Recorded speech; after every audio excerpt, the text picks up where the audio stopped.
Check, check.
We've all had that experience. Yes.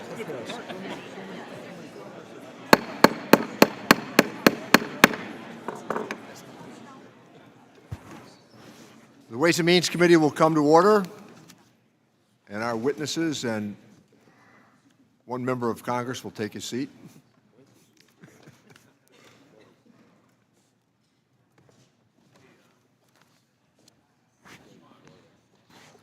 Just as we begin the proceedings, I want to take a moment to reflect on the tragic loss of a member of our committee's extended family.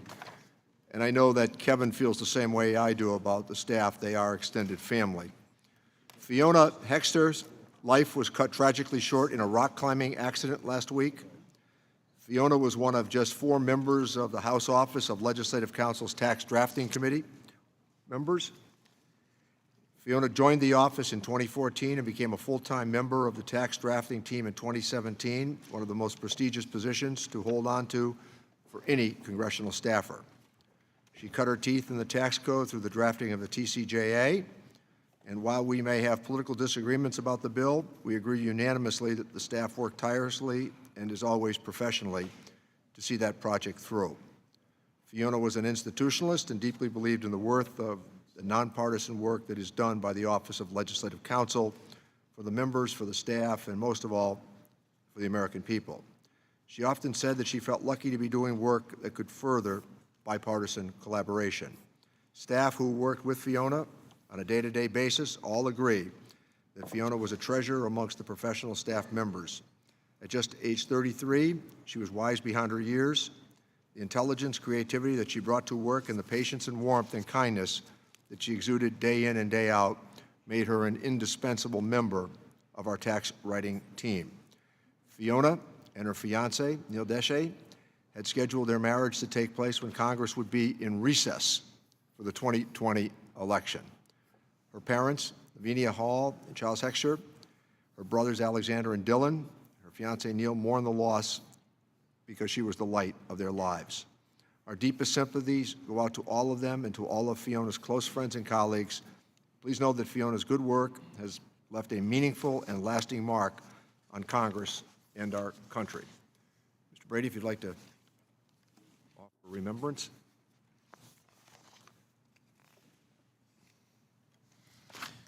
Thank you, Mr. Chairman, and you are exactly right. Fiona, counsel for the full House, specialized in drafting tax legislation, and it was just tragic that she passed away this weekend from this earth and from our lives. Fiona worked with members and our staffs to turn our policy ideas into texts that could become law. She was a lawyer with Ivy League credentials and dedicated her life to service, serving as a core member for Teach for America, ultimately finding herself in one of the few nonpartisan offices on Capitol Hill, helping us all do the work our constituents sent us here to do. I join with Chairman Neal in sending my deepest condolences to her and her family and the entire staff of the Legislative Counsel Office. She will be missed greatly. Chairman. Thank you, Kevin. So good morning and welcome. And we are holding this hearing today at a critical juncture in United States-China trade and economic relationships. The scale and speed of China's economic growth over these last decades will undoubtedly be one of the most remarkable and consequential developments that we will experience in our lifetimes. When China joined the WTO in 2001, the U.S. Congress approved permanent normal trade relations with China. The expectation was that WTO membership would lead China to develop a market-based economy. It was accompanied by the hope that China's political system would also become more open and democratic and embrace a greater respect for human rights. Over time, it has become increasingly clear that China's economic and political policies were not converging with international norms as we expected. Instead of becoming more market-based, China's economic structure has continued to favor state intervention and direction. Given the scale of China's economy, policies issued in Beijing have had a significant negative impact on some parts of the U.S. global economic picture, competition, and jobs. For example, China's focus on subsidizing and dramatically building up its steel industry has resulted in overcapacity. The This has led to depressed global prices and the shuttering of steel plants throughout market-based economies. In the context of the digital economy, during the first half of 2010, China's economically motivated cyber attacks against U.S. companies increased in intensity. In the fall of 2015, President Obama warned China's president that China's state-sponsored cyber theft was a form of economic aggression that was outside international norms and certainly unacceptable. The problems and tensions in the U.S.-China trade relationship have been significant and have not been easy to resolve. That's why I have kept an open mind when the Trump administration took a new and more confrontational approach to managing the relationship. Now that we are 3 years into the Trump administration, we are in a trade war of tit-for-tat tariffs with China. The confrontation has incurred significant costs, with U.S. farmers like our witness today, Mr. Dufault, bearing the brunt of the disruption in trade flows and opportunities. The only seemingly positive outcome so far is a limited Phase 1 agreement with China. I recognize that this agreement is the culmination of hard-fought negotiations and that there are some important commitments that have been secured in the agreement. However, the Phase 1 agreement leaves on the table more significant and structural commitments for a future Phase 2 or even Phase 3 agreement. And there are other important structural issues that are not even part of the Trump administration's trade negotiations with China. Now, because of the outbreak of coronavirus in China, purchase commitments and other promises made by China as part of this agreement may be hard-pressed to happen. And the potential economic consequences for an undiversified supply chain looks like they could be severe. In the meantime, the only strategy that the President seems to have offered is a promise of more bailouts for our farmers. I have consistently urged the administration to aim high in its China negotiations, and I have asked the administration not to settle for superficial wins. The United States needs to obtain China's commitment to a structural change that will make a real difference to American workers and companies seeking to compete on a level playing field. Our task this morning is to evaluate the Phase 1 deal that the Trump administration has reached with China. The President has called the deal an enormous win for the American people. We are here today to test that claim. Does the deal address all of the unfair practices identified by our trade representative's 301 investigation? What are the costs and benefits of the deal for U.S. workers, farmers, consumers, and businesses? Today, we will also evaluate what Phase 1 and its agreement have not accomplished. What still remains to be done to eliminate these distortions and discriminations in our trade relation should also be noted. What issues does the administration need to address with China that are not even part of the current country discussions? I look forward to hearing today from Ms. Thea Lee, President of the Economic Policy Institute and Commissioner of the U.S.-China Economic and Security Review Commission, for her views on what needs to be done. And even more importantly today, we will consider what policies we should be pursuing other than imposing tariffs that will make the United States competitive with China and the rest of the world. We are certainly eager to hear from Mr. Owen Hernstadt with the International Association of Machinists to share his views on what we need to do to ensure the health of U.S. manufacturing, including aerospace.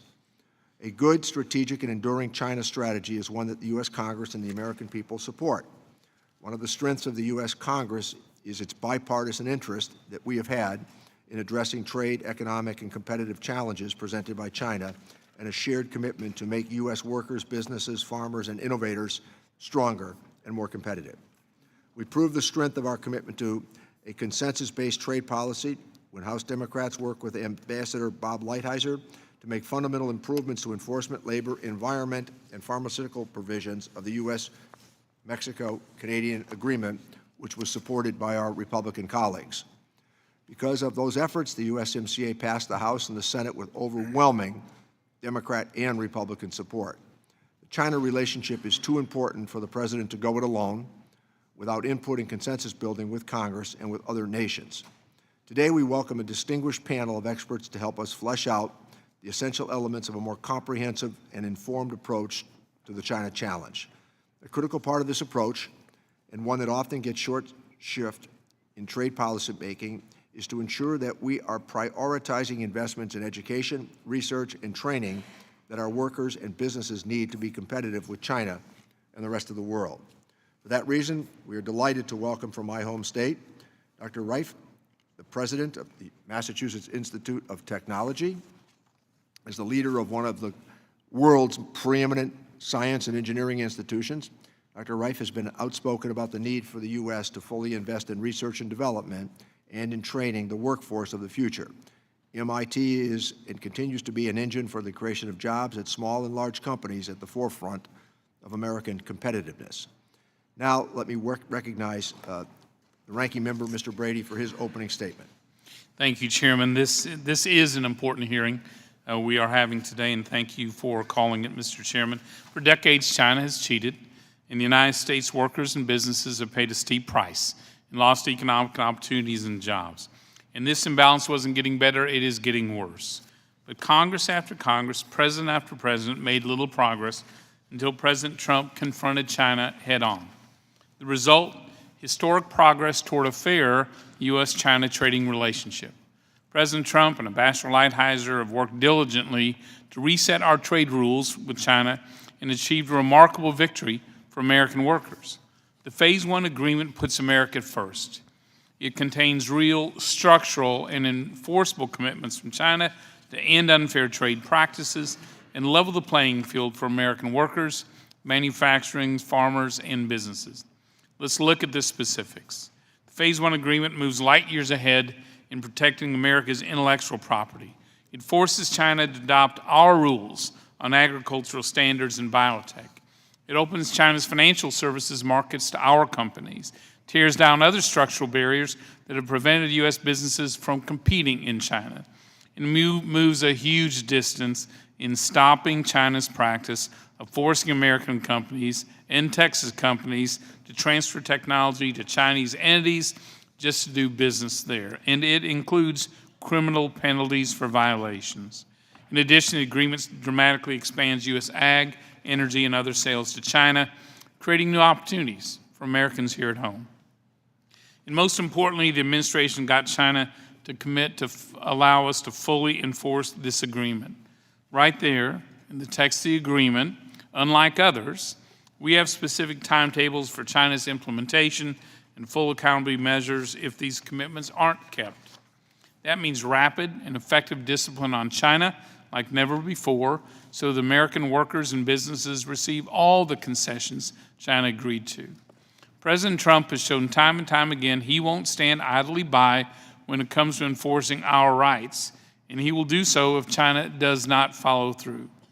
Republicans stand in strong support of this Phase 1 agreement because it will benefit Americans' farmers, ranchers, manufacturers, and providers of services. Now, while this progress is important and historic, and in some ways many of our top priorities have been front-loaded into Phase 1, there's a reason this is Phase 1. China's been cheating for a long time. It won't overhaul all its entire model overnight, and so that's where Phase 2 comes in. We stand ready to continue to work with the President to force China to take the next step to address other important distortions like subsidies, cyber issues, state-owned enterprises, and cross-border data flows. We want to level the playing field with China for all sectors of our economy. Bottom line, all U.S. workers deserve fairness when it comes to competing with and in China. As we know, getting to a Phase 1 agreement wasn't easy. Both countries implemented substantial tariffs, which I know created many hardships. The President has now lifted some of those tariffs. The tariffs that remain in place provide leverage to motivate China to be held accountable for Phase 1 as well as to move on to Phase 2. Republicans' goal is to have all of China's unfair trade practices addressed and stopped so that all these tariffs can be lifted. In the meantime, we must work together to minimize the unintended consequences to farmers, manufacturers, and consumers.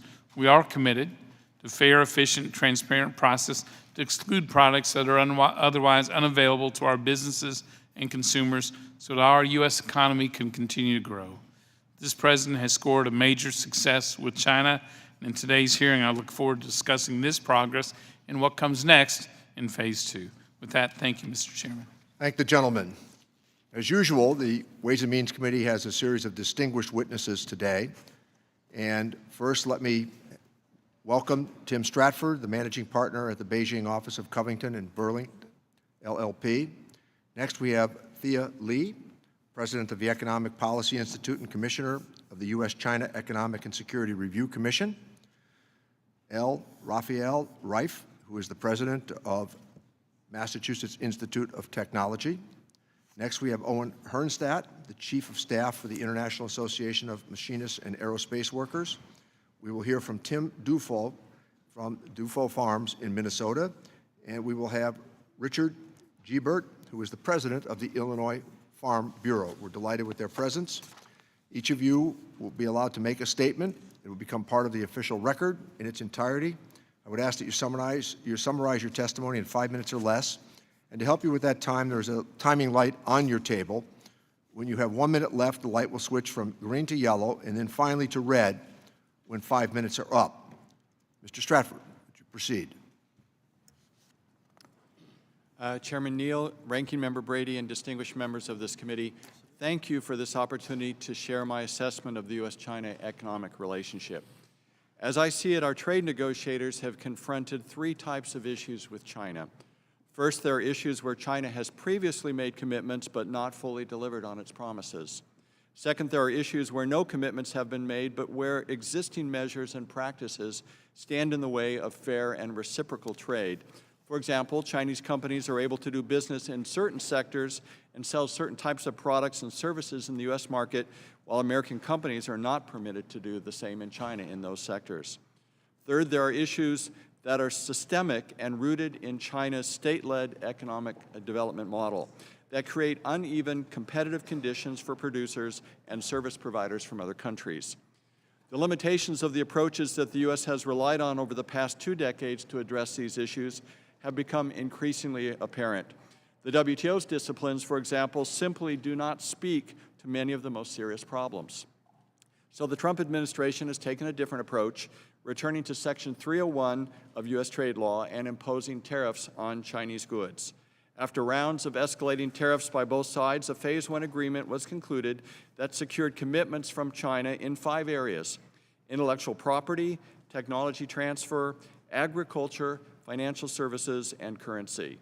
In addition, the agreement also includes 2 novel features: specific commitments to increase imports from the United States and agreement to implement a new type of enforcement mechanism. Overall, on the substantive commitments, the agreement represents new progress, primarily in protecting intellectual property, especially for pharmaceuticals, and in addressing long-standing trade barriers to American farm exports. Most of the issues affecting U.S. technology companies, such as digital trade, technology licensing, and cybersecurity regulation, were not addressed, nor were those affecting services other than financial services. And virtually nothing in the agreement addresses those Category 3 systemic issues, which is unfortunate since it's the systemic issues that are the ultimate source of the imbalances in our economic relationship and basis for the perpetuation of an uneven playing field. So what has each side learned during the Phase 1 negotiations, and what can we expect for Phase 2? First, the Chinese government has concluded that from its perspective, the U.S. is not as reliable a trading partner as previously assumed. The U.S. has demonstrated a new willingness to impose tariffs on Chinese goods and to further restrict Chinese access to U.S. technologies and high-tech components. As a result, the government of China is rapidly accelerating efforts to become self-sufficient in key technologies, components, and commodities to reduce future vulnerability to U.S. pressure. This is a profoundly important development. It means, first, that in key sectors, opportunities for U.S. companies to participate in the hugely important China market are diminishing.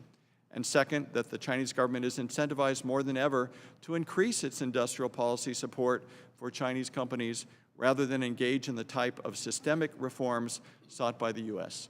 In other words, addressing the systemic issues in Phase 2 negotiations will be extremely difficult. American companies have learned that their businesses cannot rely as fully as before on suppliers or customers in China, and the same is true for Chinese companies relying on Americans. Many are making adjustments to their business strategies and plans, but we should not accept the simplistic view that the U.S. will be better off economically and from a national security perspective if the two economies are decoupled. Given the complexity of existing supply chains, the revenues our companies receive from China that largely fund their ongoing R&D, and our own vulnerabilities, we should only contemplate decoupling with respect to critically sensitive technologies that are narrowly defined.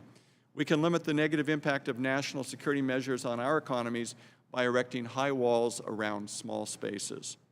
With respect to the systemic trade policy issues, the Chinese government has evidently decided to reject more explicitly and forcefully than before the U.S. view of how economies and economic relations with other countries should be managed, and to promote its own views. For this reason, it may make sense in future U.S.-China negotiations to begin by, one, explicitly delineating ways that the Chinese economic model and version of globalization differs from the U.S. approach in terms of policies, practices, and impact on others, and two, identifying ways to mitigate specific harms that a party may suffer as a result of these differences. This could be done in a way that respects Chinese sovereignty, but also results in a more proactive and clear-eyed response to the challenges presented by Chinese model.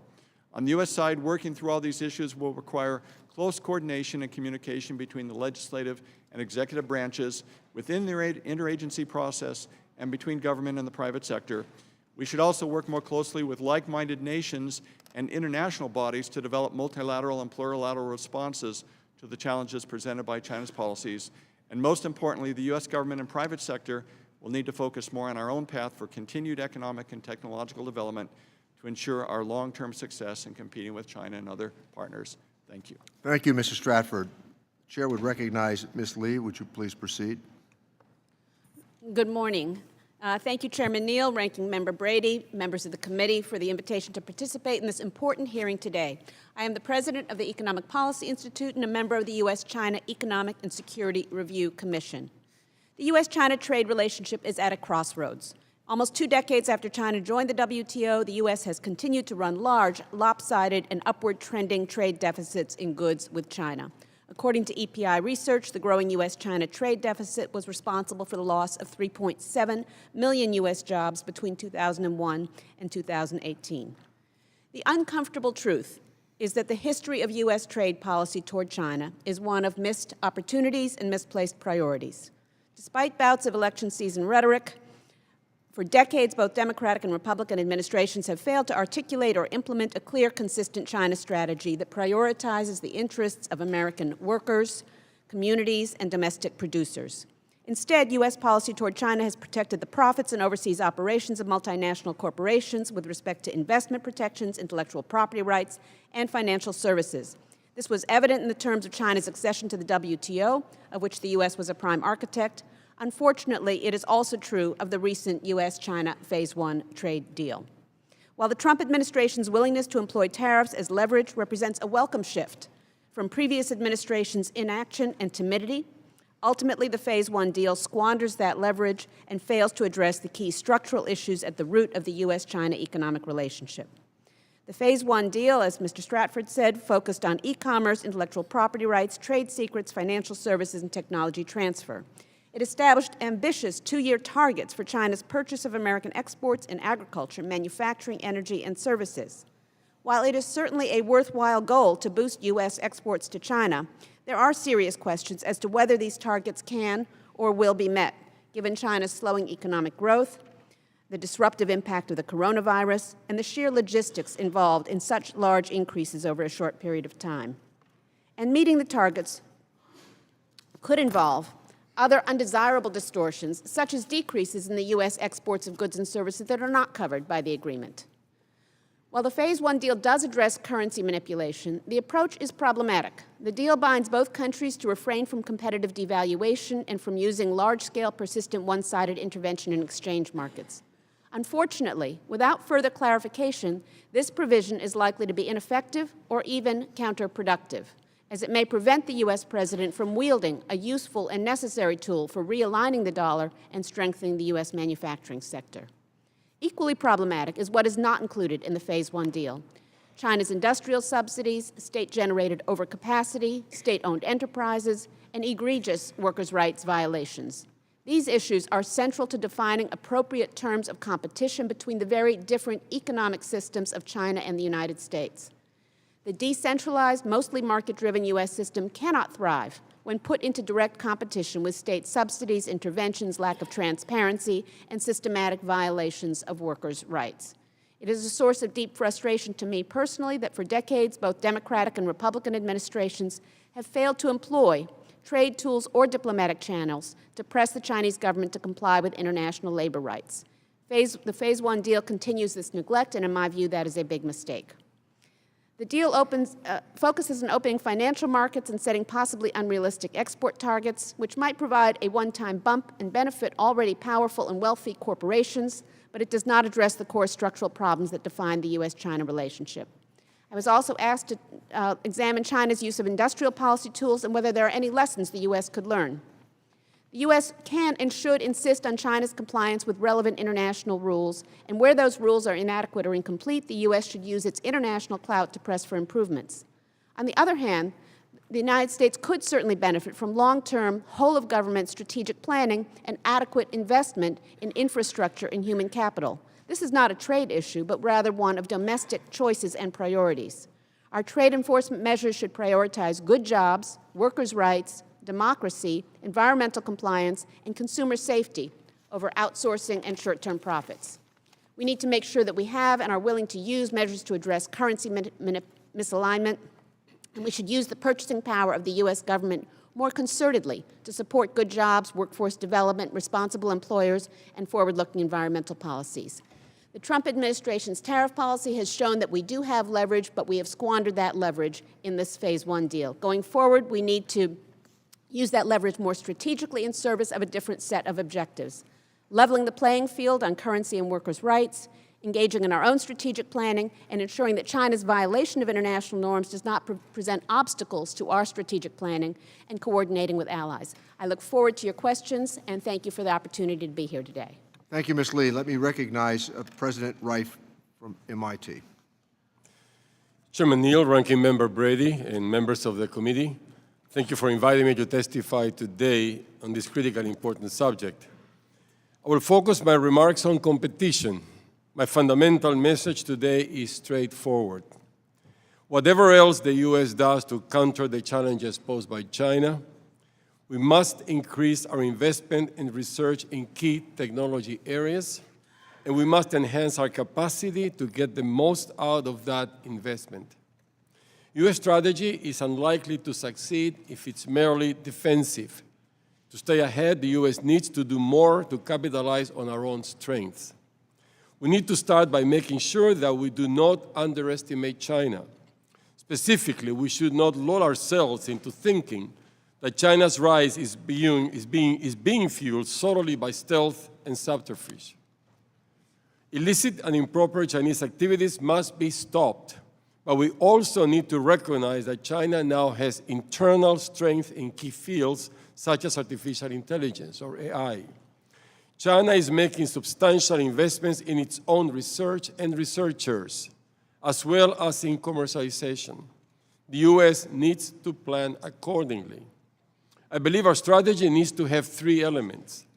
First, a visible, focused, and sustained research program for technologies that are critical to future U.S. prosperity and security, like AI and quantum computing. Second, a targeted effort to ensure the U.S. has the talent we need to stay ahead.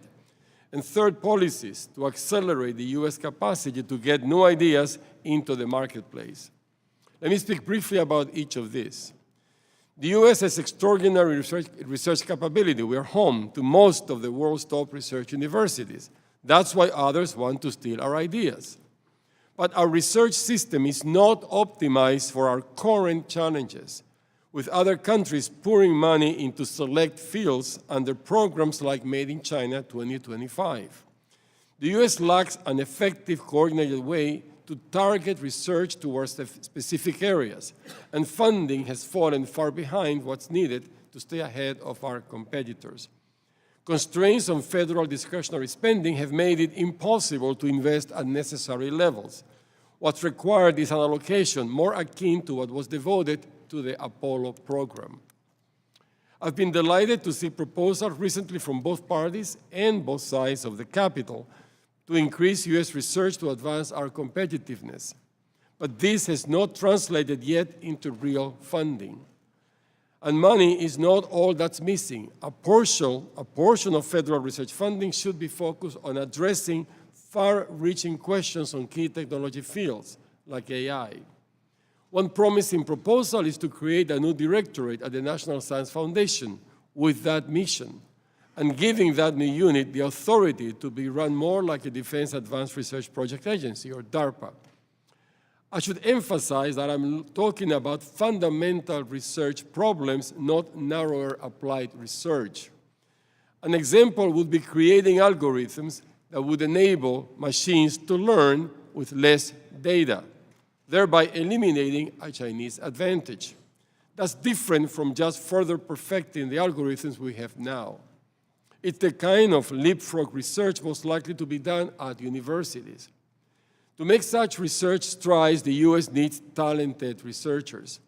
At the university level, that requires two parallel tasks: attracting top U.S. students to key fields and attracting and retaining the best researchers from around the world.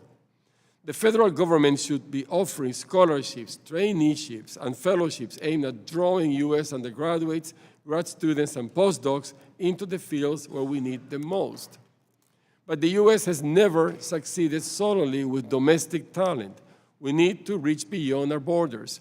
The vast majority of students who come to the U.S. for their doctorates in science and engineering remain here, but we make that difficult, and the percentage who stay has been declining. To keep top talent, we need to look at changing both our policies and our rhetoric. The U.S. should be offering green cards as a matter of course to those who complete advanced studies in our country.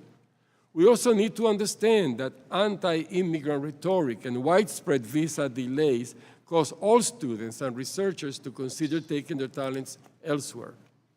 The federal government must appropriately vet those coming to our nation to avoid security risks, but that should not be done in a way that unduly deters those we want and need here.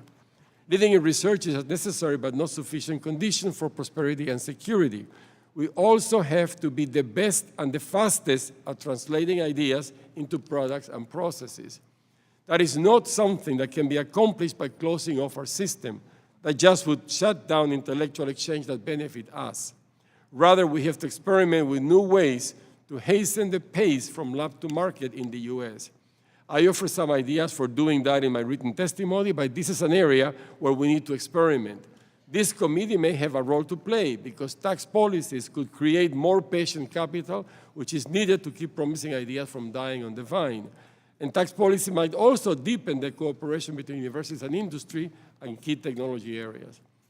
The U.S. edge in science and technology has been a foundation for U.S. security, prosperity, and quality of life. But that edge has to be regularly honed. It's not ours by right or by nature. We can best sharpen it with a strategy founded on confidence in ourselves and not fear of others. Thank you. Thank you, Dr. Reif. Let me recognize Mr. Hernstadt. Thank you, Mr. Chairman. Would you speak into the microphone, please? You need to press the little The- New technology. Thank you, Mr. Chairman, ranking member and members of the committee. The International Association of Machinists and Aerospace Workers represents workers in North America in a variety of industries, including manufacturing, electronics, shipbuilding, woodworking, defense, transportation, and of course, aerospace. Our members work with both prime and sub-tier contractors producing assembly, servicing and maintaining a wide variety of products. We've helped build some of the world's largest and most successful companies in the world, including many, obviously, aerospace companies. The IAM has been sounding the alarm over the forced transfer of technology and production to China for many years, as well as subsidies. And of course, as my colleague Thea Lee just pointed out, its abysmal record on human rights, including the most basic labor standards. With regard to the transfer of production and technology, in addition to raising national security concerns, it also poses a threat to U.S. jobs in our industrial base in at least 5 different but related ways. First, the jobs, the direct jobs are lost. Second, the skills that accompany the transfers are lost, leading to a further decline in our industrial base. Then future jobs are lost as China comes back as a competitor. Fourth, we lose innovation that then gets spinned off and never returns to the U.S. And fifth, more jobs are lost when supply chains are disrupted, especially when parts and components are single source. This threat could not be greater these days when our friends may quickly become our enemies, or the forces of nature overtake us, or other unexpected developments occur like COVID-19. China continues to use every tool available to establish a strong aerospace industry, increasingly at the expense of U.S. workers. The U.S. urgently needs to seek ways to effectively stop China from using market-distorting activities like curbing the transfer of technology and production to it.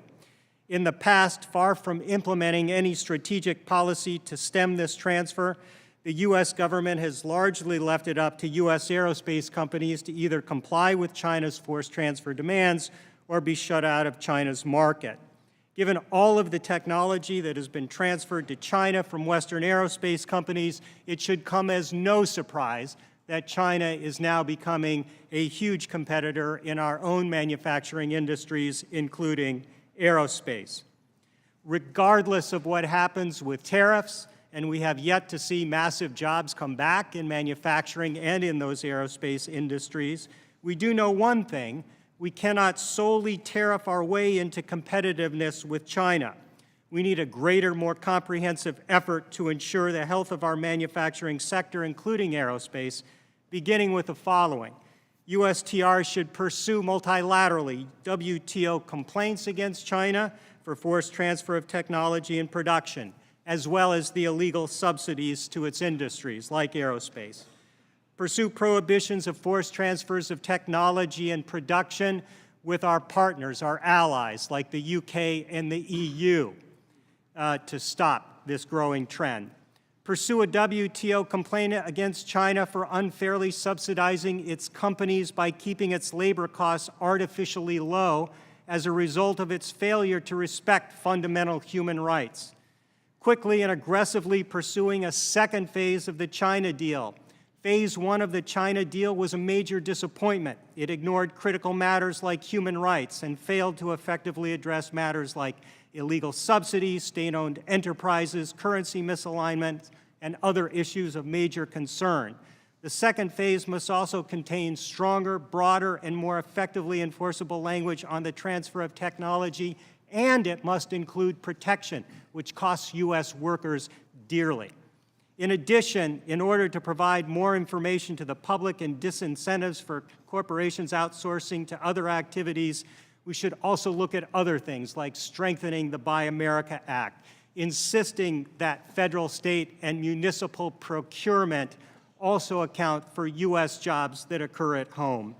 Simply stated, we cannot afford to believe that we cannot, and we don't have the will to embrace these comprehensive strategies. We must match China with a comprehensive industrial policy of our own that removes incentives for companies to outsource work to other countries and that does not violate international trade rules. Time is growing short. Each time a company outsources work that could be performed by a U.S. worker to China, we are going further down the path of losing our competitiveness and becoming dependent on tenuous supply chains. Thank you. I'd be happy to take further questions. Thank you, Mr. Hernstadt. Let me recognize Mr. Dufault. Mr. Chairman, Ranking Member Brady, and members of the committee, I thank you for the opportunity to speak with you this morning. My name is Tim Dufault, and I am an owner-operator of Dufault Farm, a grain farm in northwest Minnesota where we farm wheat and soybeans. I'm a fourth-generation farmer in Crookston, where my great-grandfather came 140 years ago. I have lived in Crookston all my life. I serve on the Minnesota Wheat Research and Promotion Council and also on the local school board for the Crookston Public Schools. I am honored and privileged to be here today to share my story of how the trade war has impacted my farm, my community, which is representative of the stories of thousands of other farmers and rural communities in your districts and states. As many of you know, the stock market may be a bright spot for some Americans. The farm economy, though, is suffering. Last year, there were 595 Chapter 12 family farm bankruptcies in the United States, which marked the largest increase since the Great Recession. These bankruptcies included 30 in my home state of Minnesota, a nationwide high of 57 in neighboring Wisconsin, and 237 across just the Midwest. Today, I join you to discuss how those troubling trends are playing out on my farm and in my community. I grow hard red spring wheat.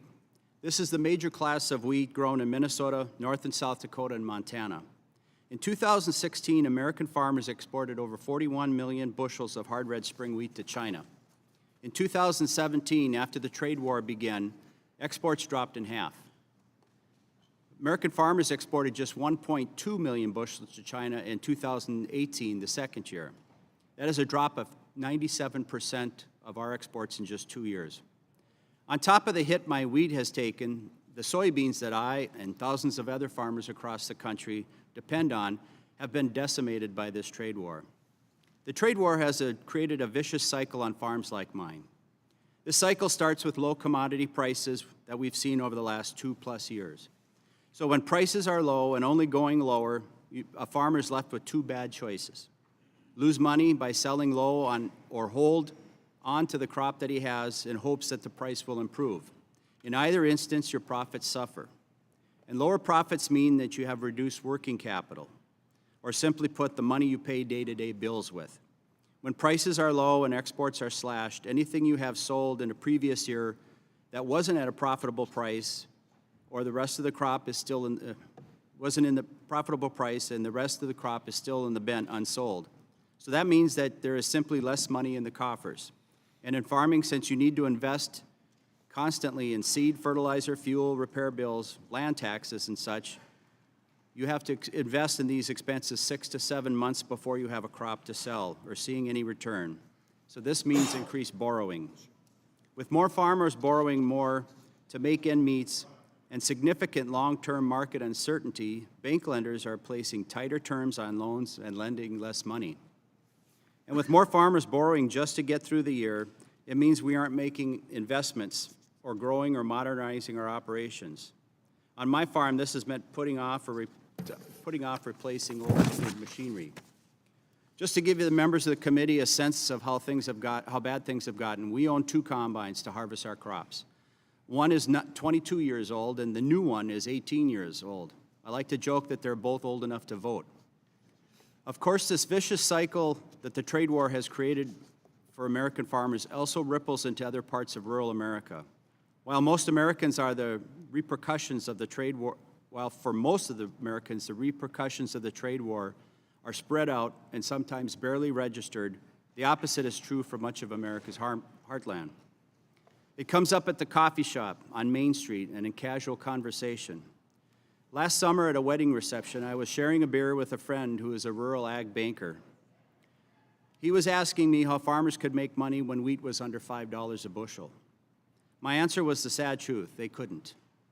For a banker who is part of our community and who's simply trying to help farmers navigate the toughest ag economy in a generation, this was not the answer he wanted to hear. Now, for any member of the committee who thinks we should just be patient, I want to remind you just how patient American farmers and rural communities have been. We are now nearly 2 years into a trade war that we were told would be good and easy to win. Time and time again, we have been told to hold out for a deal that would make all the pain worth it. And while you would be hard-pressed to find a farmer who would not disagree with the fact that China has been a bad actor, farmers have shouldered the pain for this strategy that has only seen one minor tariff reduction and several tariff escalations. As far as the Phase 1 deal goes, the purchases, which have not yet materialized, are a promise, while the tariffs are still real. The ag economy doesn't live on promises. Until China buys, we are not buying the promise. While there are good, sorry about that. We're not buying this promise. While there are some good provisions in the Phase 1 deal addressing non-tariff trade barriers, those are at best singles when we need a home run. Similarly, the administration's trade mitigation payments, while they are welcome to many struggling farmers, including myself, they do nothing to alleviate the long-term consequences of this trade war. While we're being paid not to sell to one of the fastest-growing markets in the world, our competitors are filling the void. Our loss is Canada, Brazil, Russia, and Australia's gain. For example, in the past 2 years, Canada's wheat exports to China have increased by 400%, while ours have fallen. Mr. Chairman, to conclude my remarks, I just want to relate a conversation I had with a friend and fellow farmer in my home state. He is a successful farmer with 2 sons. The older son has a job in the ag industry off his farm, but is interested in farming. The younger son is in his last year of college, majoring in agriculture, and is excited to return to the farm. This winter, the farmer told me his boys are really questioning the idea of taking over the farm one day. They do not see a future in it. My friend said, "The last couple years I've just been treading water. If they aren't going to farm, then why should I? If they aren't going to farm, I should quit now and stop losing money." Mr. Chairman and members of the committee, this can't be the future of farming in America. We need to end the trade war and keep American farmers competitive on the global scale. I look forward to— Thank you, Mr. Dufault, and let me recognize Mr. Gebert to proceed. Good morning, Chairman Neal, Ranking Member Brady, and other committee members present here today. I'm Rich Gebert, Jr., a corn, soybean, and wheat farmer from Ellis Grove, Illinois. That's about 50 miles south of St. Louis on the Illinois side of the Mississippi River. I was elected president of the Illinois Farm Bureau in 2013. I represent roughly 80,000 farming members in Illinois and serve on the executive committee of the American Farm Bureau based here in Washington, D.C. Our multi-generation farm supports myself, my wife Nancy, and our son Kyle and his young family. With our proximity to the Kaskaskia and the Mississippi rivers, our farm is perfectly located to take advantage of international markets. And like tens of thousands of other farmers in Illinois, my bottom line relies heavily on trade. Our geography and our transportation assets, with easy access to rivers and barges, rail lines, and unit trains, gives us the ability to efficiently and cost-effectively supply domestic and international markets. And without access to overseas markets and to the 96% of consumers who don't live in this country, we can't make ends meet. That's not a theory, that's reality, our reality. In recent years, as China became a bigger buyer of U.S. soybeans and other commodities, soybean exports from Illinois became far more significant. In 2016, Illinois farmers exported $2.3 billion worth of soybeans, almost all of them to China. Our soybean exports eclipsed $2 billion again the following year, ranking only behind petroleum as the state's biggest commodity export. And then in 2018, the trade war hit, instantly cutting our soybean exports in half. We sold roughly 1 billion fewer soybeans from our state. And last year, Illinois soybean exports at roughly $800 million. We're about a third of what we were just 3 years ago. And that has impacted the farm profitability across Illinois and across the Midwest, as well as our working capital has declined at warp speed. You'll note that the number of farm bankruptcies are on the rise. Farmers have less purchasing power, and despite the passage of tax reform and its enhanced farm equipment expensing provisions, farmers are pretty much out of the market for new equipment. Tariffs on steel have increased the cost of grain storage. All of this has impacted the rural economies. USDA has stepped in the past 2 years, and Illinois farmers have received roughly dollar-for-dollar market facilitation program payments that we've lost in exports to China. I certainly hope that no one on this committee or watching this hearing doubts that Illinois farmers, like all farmers across this great country, would much rather earn their living from the marketplace. We would much rather have expanded trade. That's why I'm optimistic about the recently signed China Phase 1 agreement. I had the opportunity last week to spend a couple of hours with a group of other Illinois farmers and Deputy U.S. Trade Representative Greg Dowd. Ambassador Dowd, who is a farmer, shared with us many of the challenges his team and Chinese painstakingly worked through in a recently concluded Phase 1 negotiations. Until last week, I had only read a summary of the Phase 1 agreement as well as various other media reports. That's why hearing from Ambassador Dowd was timely. I commend him and his team for their leadership and hard work during these tenuous negotiations. The trade agreement's provisions calling for China to purchase roughly $40 billion worth of U.S. agricultural and seafood products in each of the next 2 years will provide a huge and timely economic lift to American agriculture.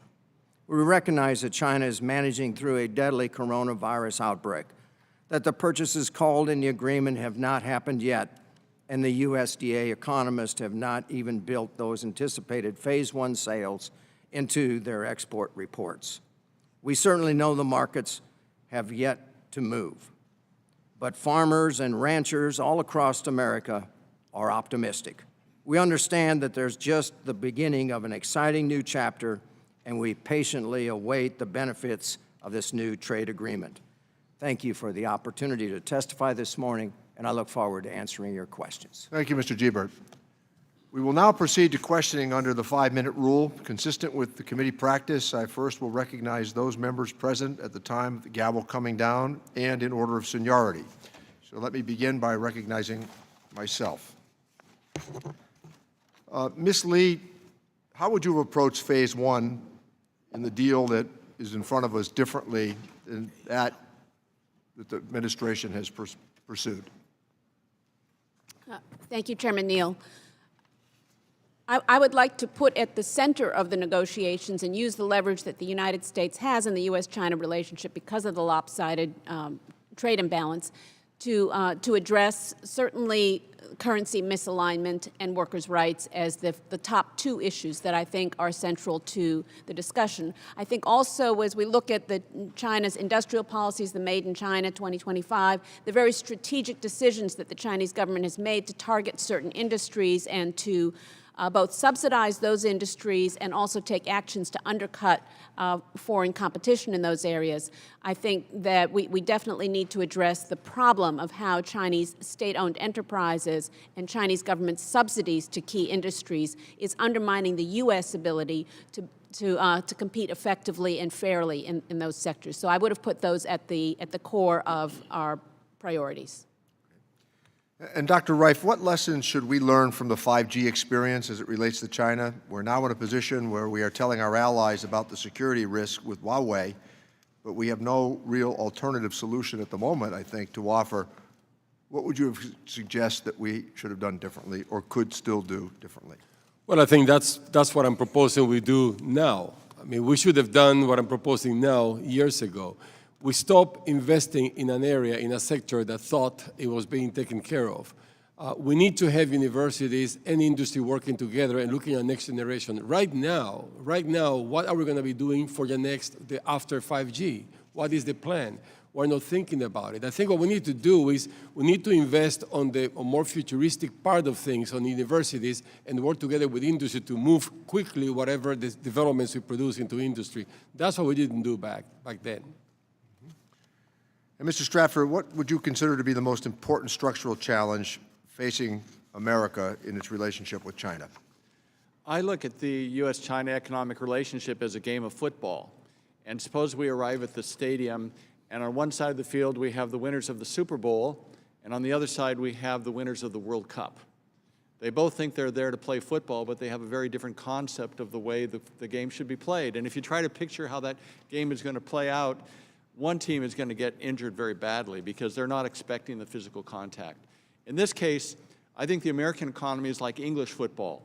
We're not protected the way Chinese state-owned enterprises are. Chinese state-owned enterprises are like American football players.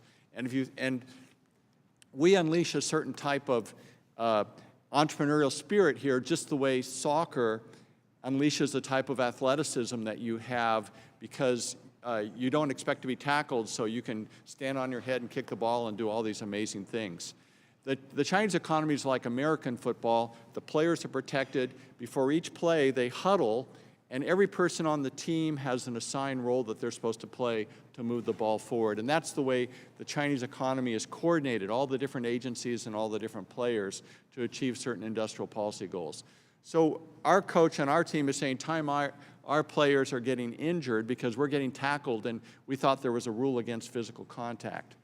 So the whole system in China is designed to have everything coordinated to be very efficient, and it can work very well, but it's a fundamental disconnect. And so we really have to look at, if China's not willing to change their system because they think it's working well, how does a soccer team play against an American football team? And that's the kind of fundamental rethink we have to go through. Thank you. Let me recognize the ranking member, Mr. Brady, to inquire. Thank you, Mr. Chairman. Again, thank you for bringing these witnesses to us today. Dr. Reif, thank you for the role MIT plays. Chairman Neal often talks about the transformational role you played in the innovation, just explosion in Boston and the New England region. I agree with you about the challenges on innovation.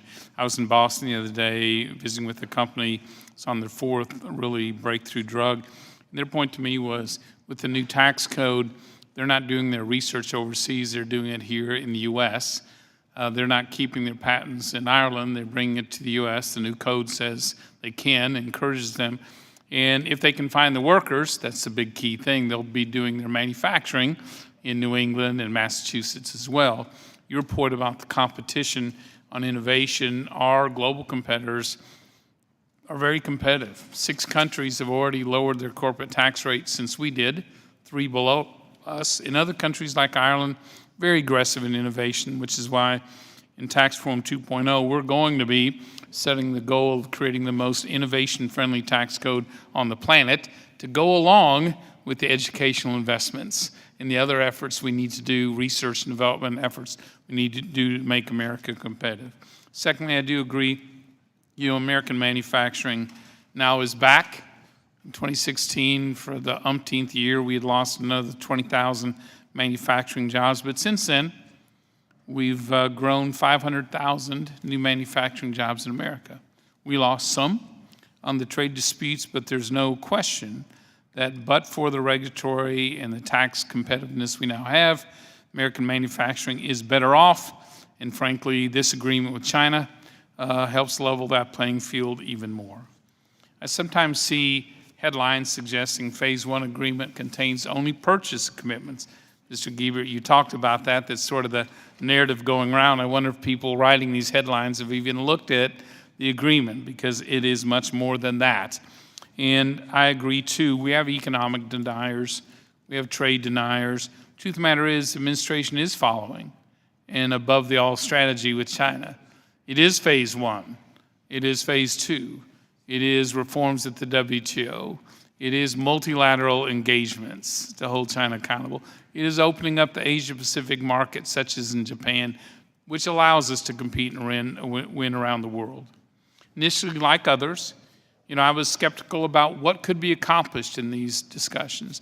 I was, because I've been here and I've seen a lot of these dialogues, I was and am very impressed with the front-loading of key issues in this agreement and the specificity of the commitments. 91 pages long in Phase 1, entire chapters with commitments China's made in key areas like intellectual property, tech transfers, trade and food and agriculture, financial services, and currency manipulation.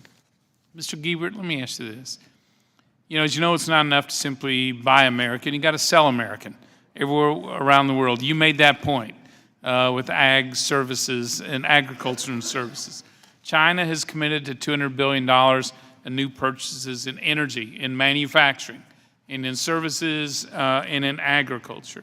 It will be a record-breaking acceleration of U.S. exports into China. But that's not the goal, as probably you and I see it. The goal is to expand trade and remove the barriers so we can continue to sell our made-in-America products for the longer term in China. So we're opening the door. Can you tell me, from the ag sector, what do you see as some of the bigger wins on the structural or the regulatory barriers that are coming down in Phase 1 for agriculture?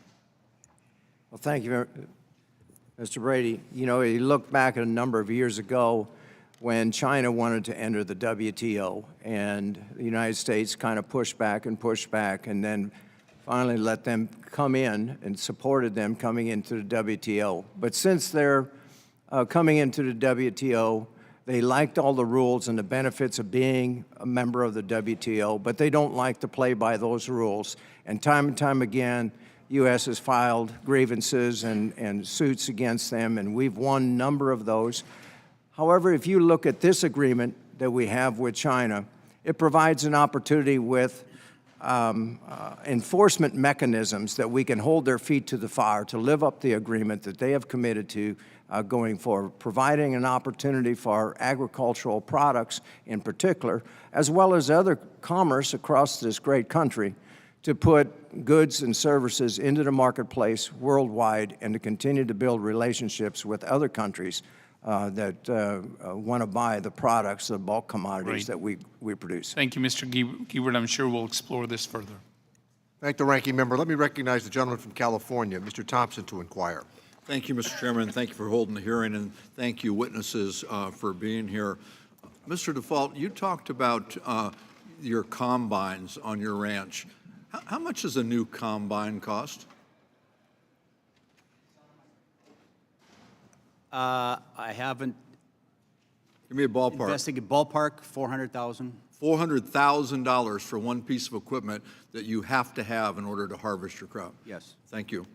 You know, the president's trade wars, it seems to me the president's trade wars are without a plan and without partners, and they're picking winners and losers. And it's great that the farmers in the Midwest are getting relief through subsidies, but other industries continue to suffer with no subsidies. The president's trade wars have the aim of curbing China. However, our small businesses and their employees are on the front line. I go back home every weekend. Last week during the district work week, I hear from folks throughout my district the impact these tariffs are having on their business, on their communities. For instance, this last week I heard from some bicycle folks. And you know, bicycles should be about families recreating, healthy habits, getting cars off the road, not about tariffs. But the Section 301 tariffs continue to have significant effect on the bike industry. Prior to the implementation of Section 301, the industry paid some of the highest tariff rates of any U.S. industry. Most bicycles are subject to regular tariff rates of 11%. But with the Section 301 tariffs, many bicycles are now subject to a total tariff of 36%. I hear from folks that this has created both financial and practical difficulties. The amount of cash required to import product has increased dramatically by more than threefold. This ties up significant resources that would otherwise be used to invest in local retailers, product development, and local workforce. One producer told me that while they have tried to shield retailers and customers from the price increases, it's simply not possible with the Section 301 tariffs. My home is, my district is home to the prominent wine industry in the United States. And the wine community contributes $219 billion to the U.S. economy every year. They provide nearly 1 million jobs, and it's the backbone of my district. The president's trade war is devastating the folks who work so hard to produce the best wines in the world. The current tariff for U.S. wine exported to China remains at 54%, up from 14% since the president's trade war between the U.S. and China started in April of 2018. The total tax and tariff on U.S. wine is now 93%. The Wine Institute listed retaliatory tariffs as the biggest threat to exports in its 2019 submission to the National Trade Estimate comments to the U.S. government, and this continues to be the case today.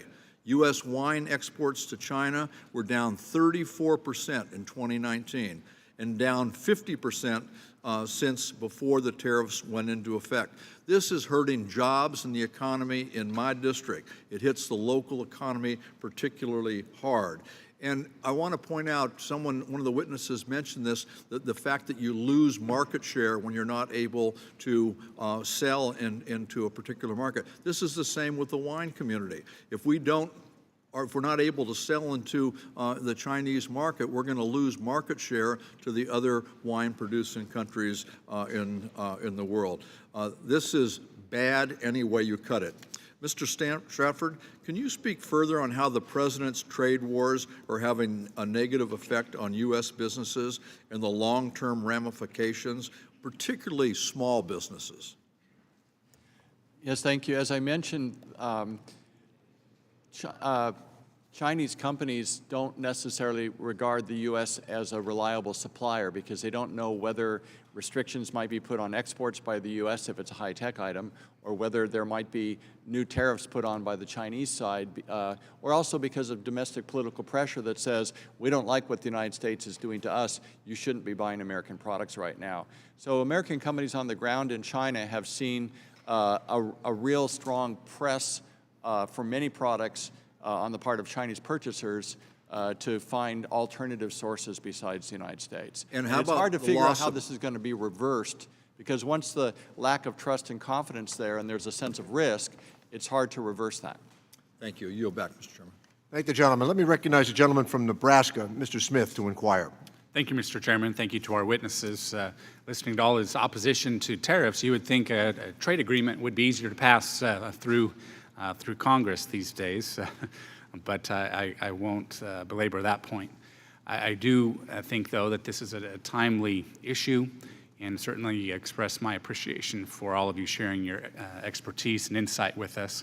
We've heard from two agriculture producers here today who have expressed the challenges certainly facing farm country. It's important that we always remember that agriculture markets lost are always hard to regain, and this is just part of the international trading environment. It's the reason I appreciate also the President's foresight in reaching the Phase 1 trade agreement with Japan in a very timely fashion, and to keep our producers from being shut out of very important Japanese markets, as certainly that are open to a lot of our foreign competitors. It's the reason I also appreciated the President renegotiating an outdated NAFTA deal into the new USMCA agreement, improving upon the important existing agriculture trading relationships with Canada and Mexico, and also providing certainty into the future.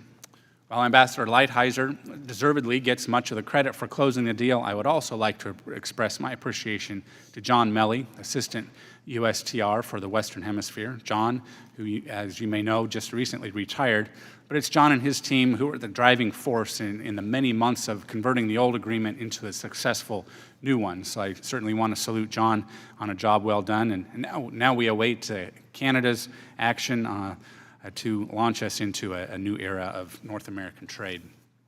In China, we faced a different environment with a competitor who refused to play by the international rules, so the President did what he felt he had to do.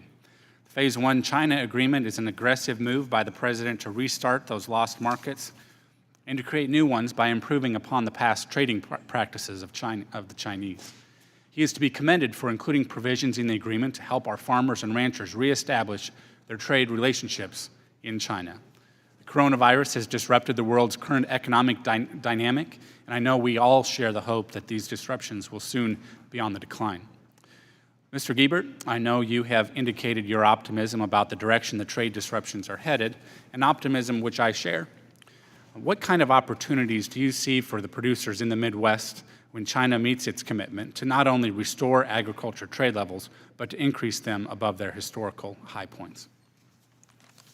Well, thank you for the question, Mr. Smith. And we, farmers and ranchers all across this great country, look for opportunities to grow our business. We have proven time and time again over the years as American farmers and ranchers that we have the capabilities, the technology, and the wherewithal to outproduce any other country of a very safe, affordable, and stable supply of commodities into the world market. We look forward to doing that and continue to do it for many years and forward, provide an opportunity for our sons and daughters or nieces and nephews to return back to the farm and continue to grow a business and a lifestyle that is important to American farmers and ranchers that they've enjoyed for many, many generations, as my counterpart here expressed with his farming operation.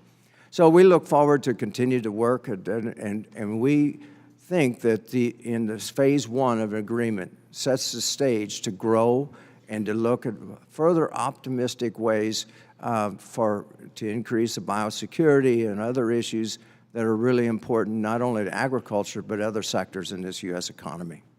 Thank you. I appreciate that, and certainly respect your insight and expertise. And then certainly I would like to, even though he left the room, express my appreciation to Mr. Thompson for reflecting some complexities in agriculture that people like Michael Bloomberg may not fully embrace or understand. But there's a lot that goes into ag production, and I hope that there is a building respect for that, since we all need to eat, and that thanks to the efficient production and the risks that and the expertise that is had by farmers all across America, not just the Midwest, but all across our country, that they can help feed America and also help feed the world. So thank you, Mr. Chairman. Thank the gentleman. Let me recognize the gentleman from Connecticut, Mr. Larson, to inquire. Thank you, Mr. Chairman, and thank you for holding this hearing today. Mr. Stratford, thank you, I think, for what was the best analogy that I've heard in a while about football and soccer, in explaining what I think everybody on the panel agrees is the current relationship that exists between China and the United States. But also note that in both soccer and football, we have referees.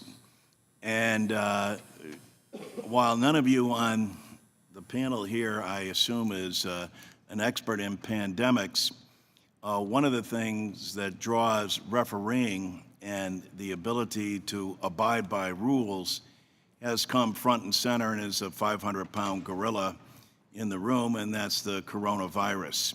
How are you dealing with this, or is this something that you can't comment on? I'll start and just go down and line and start with you, Mr. Stratford.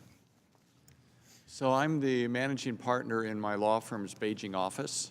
I haven't been to China for a month, and don't expect to open the office formally again, at least for several more weeks.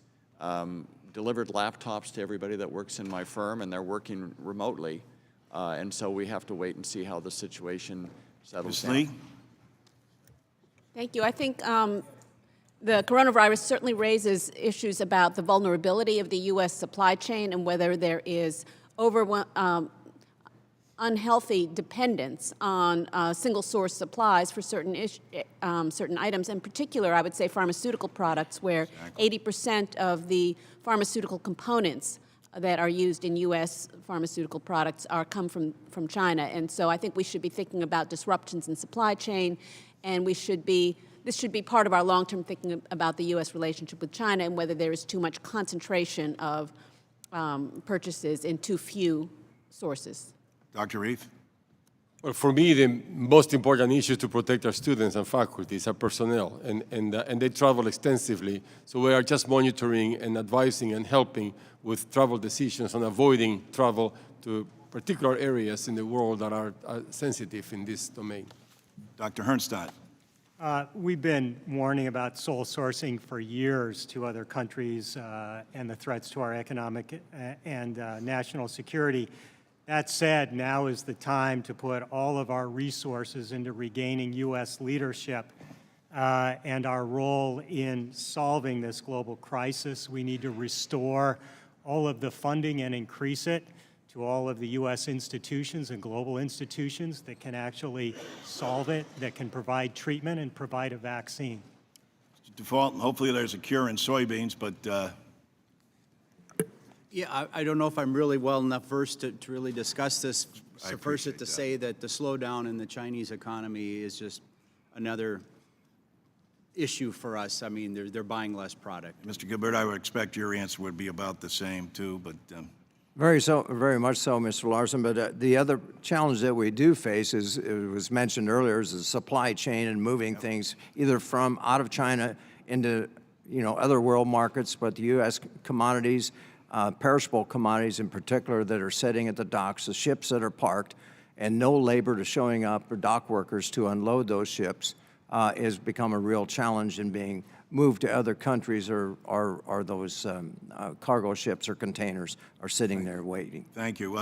Mr. Hernstadt, hailing from a part of the country that's a thriving aerospace manufacturing ecosystem, does the U.S.-China trade deal advance the interests of United States aerospace workers? Well, we have yet to see that.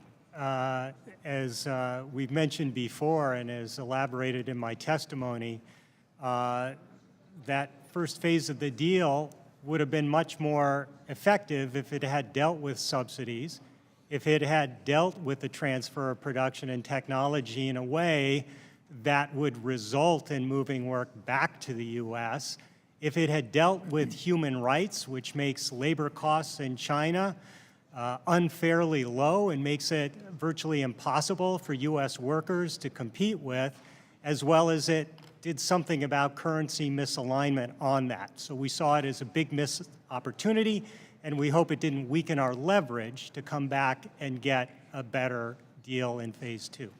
Couldn't agree with you more, and I yield back. Thank the gentleman. Let me recognize the gentleman from Texas, Mr. Marchant, to inquire. Thank you, Mr. Chairman. First of all, a couple of comments. I'd like to congratulate Mr. Lighthizer and his staff and congratulate the administration for taking significant steps in leveling the playing field for American exports, especially our Texas ag exports, through the Phase 1 agreement with China and the Mexico-Canada agreement. It's vitally important we build on the successes of this first phase and push China to continue to engage in the negotiations toward a high-standard Phase 2 agreement that benefits all sectors of the U.S. economy. Mr. Guibert, your testimony highlights the considerable progress our country has made with China in Phase 1. What challenges do you see and your colleagues see in negotiating the Phase 2 part of this agreement? We're very appreciative that we got the enforcement part of in the Phase 1 for ag commodities or whatever it may be, products that are shipped into China. However, as we look at Phase 2, I think we look to build on the biotech areas and other opportunities for us to reduce the tariffs on other ag commodities or other goods and services that we provide here in the United States that go back or go over to China into those marketplaces. Agriculture in particular, as well as other sectors of the U.S. economy, have been impacted severely, whether it comes to steel or aluminum or building goods. It was alluded to earlier, the prices of combines or tractors or grain storage facilities. You can't hardly touch any part of agriculture and not have steel involved in it. And, just north of me, of a short distance in Grand City, Illinois, is a major steel producer, was a major steel producing area in the Midwest or the St. Louis metropolitan area. A question for you and anyone else on the panel that would like to tackle this question. You said that we sold 2 billion, is it bushels? $2 billion worth of soybeans. $1 billion. And what year was that? 2016. 16, and then it dropped to $1 billion, then to 800 million. So is that because there was fewer soybeans consumed in China, or was China buying from another country? There's a two-part answer to that question, Ms. Merchant, but start with one is because of tariffs on soybeans. We were not the best, we were not competitive in the soybean market at that point in time, just as we are not right now because Brazil is in their harvest time and is just cyclical throughout the year. This time of the year, soybeans in Brazil and China is the place to go where they have a competitive price because it is harvest. Come September, October, November, here in the United States is the opportune time to buy soybeans in the United States. So were there still $2 billion worth of soybeans produced in the U.S., and where did that all of those soybeans get sold? Well, it was a calm before the storm, you might say, in 2012. Well, not 2012. In last year, and for instance, there was 11 million acres of corn and soybean acres that were not planted because of weather issues and challenges, and we had found other markets around the world to get rid of our soybeans in particular. The other thing that impacted the Chinese and purchases of U.S. soybeans, or soybeans across the world, is the African swine fever challenges that they had in the outbreak. They lost, there's reports anywhere from 20, 30, 40, maybe even 50% of their hog herds, and hogs consume a lot of soybean meal, and it's going to take just a few months from now to regain. First off, they had to get a control of the African swine fever virus and get that under control, and then to rebuild their sow herds that they can have production. But in the meantime, they've come to the United States and other parts of the world for pork to supplement the Chinese diets. Thank you. The chair would recognize Mr. Blumenauer. Thank you, Mr. Chairman. And I really do appreciate the work that you and the team have done to have what I think is a terrific panel to help us look at the big picture with China. As much as I respect my friend from Texas, I don't actually think that this is an historic agreement. It didn't put America first. We have damaged thousands of businesses, millions of consumers. We've had a problem in, just like soybeans. There are alternatives, and losing market is something that's going to take a while to regain. This is an agreement that is, they use the term front-loaded. Well, I mean, it's front-loaded in terms of aspirations that might have some vague promises in the future, difficult to enforce. We're doing it essentially on our own, not engaging trade partners and allies that could help us put oomph behind it. I am deeply concerned that it ignores the big picture, the state-owned enterprises, deep subsidies. That, I mean, these are things that are consequential. Procurement. After ascension to the WTO, I mean, China is operating on this fiction that it's a developing country, except when it's not, and it's a world leader in a range of other items. This duplicity, which was ignored in these negotiations, doing damage to American business, requiring billions of dollars of subsidies to farmers who would rather be selling their crops, and no recompense for thousands of people in my state who have been damaged and across the country. I would like to just put two items to the panel. One, there's been reference to forced labor. What's happening with the Uyghurs, an area where there's lots of cotton production, and evidence that there are people that are not exactly engaged in a collegial, positive working relationship. Ms. Lee, would you be willing to take a minute and talk a little bit about what we should be doing with forced labor, which isn't addressed in this agreement? Thank you so much, Mr. Blumenauer, for the question. I think forced labor and the whole suite of internationally recognized labor rights are an enormous issue in China. There is egregious abuse of internationally recognized workers' rights, and that has an economic impact on American workers and businesses. Forced labor, certainly in the Uyghur context, is an international disgrace. This is a very scary, terrible situation. There is not very much information that is allowed to come out. Even people in the United States who have relatives back in Xinjiang have been put under pressure if they speak out that their relatives who are back home could be imprisoned or punished for their speech. And I think, certainly the principles of freedom of speech between countries and the ability to raise these issues is something that ought to be of primary concern in the U.S.-China economic relationship, and there's no evidence that it has been even discussed. My impression, this is not addressed with anything that's meaningful in this agreement.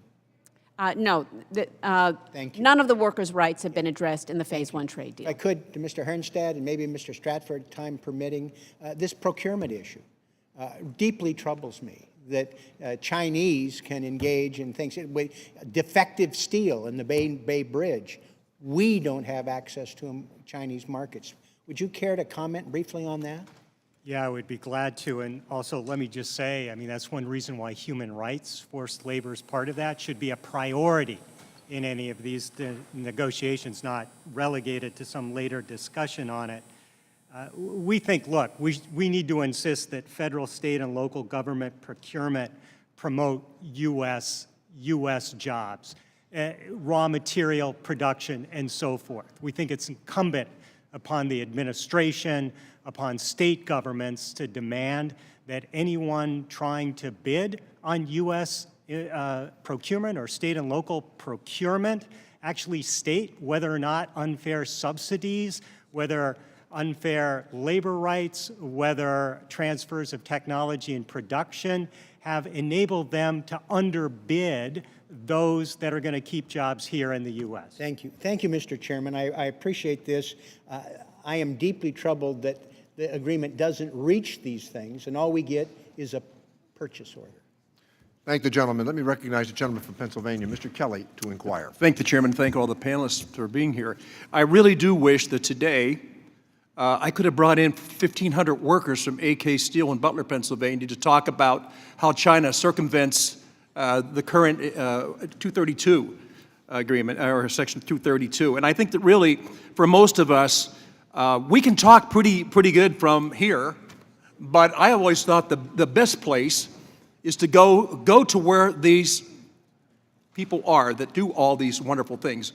Do it in their time and in their place, and give them the opportunity to show you what they actually do. This past Monday, I was in AK Steel in Butler, Pennsylvania, the last producer, by the way, of grain-oriented electrical steel in the United States.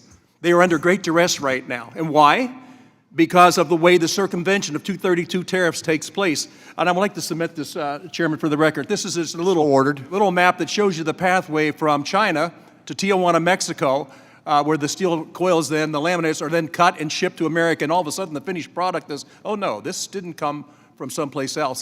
This is actually right here in part of what we do. So I'd like to submit that for the record because I think it's really important. If you don't have a nav system, you need to have a map in front of you of what exactly is happening with the steel business. I'd also like another slide that would actually show you Canada and Mexico and the circumvention of the 232 tariff on grain-oriented electrical steel. And the reason I bring it up, there are many people that will say to you that the current agreement in the Phase 1 with China just didn't go far enough. So when I said I'd like to meet with people in their place, I went to Blair Steel in Newcastle, Pennsylvania, to talk to a guy named Bruce Kinney who runs that company, and this company is formed back in the early 1800s. I asked Mr. Kinney, I said, Mr. Kinney, are these steel tariffs going to hurt you? And how badly is it going to affect you? And the other part of this is, what else could we have done? He said, you know, they're not going to hurt us as much as some people say they are.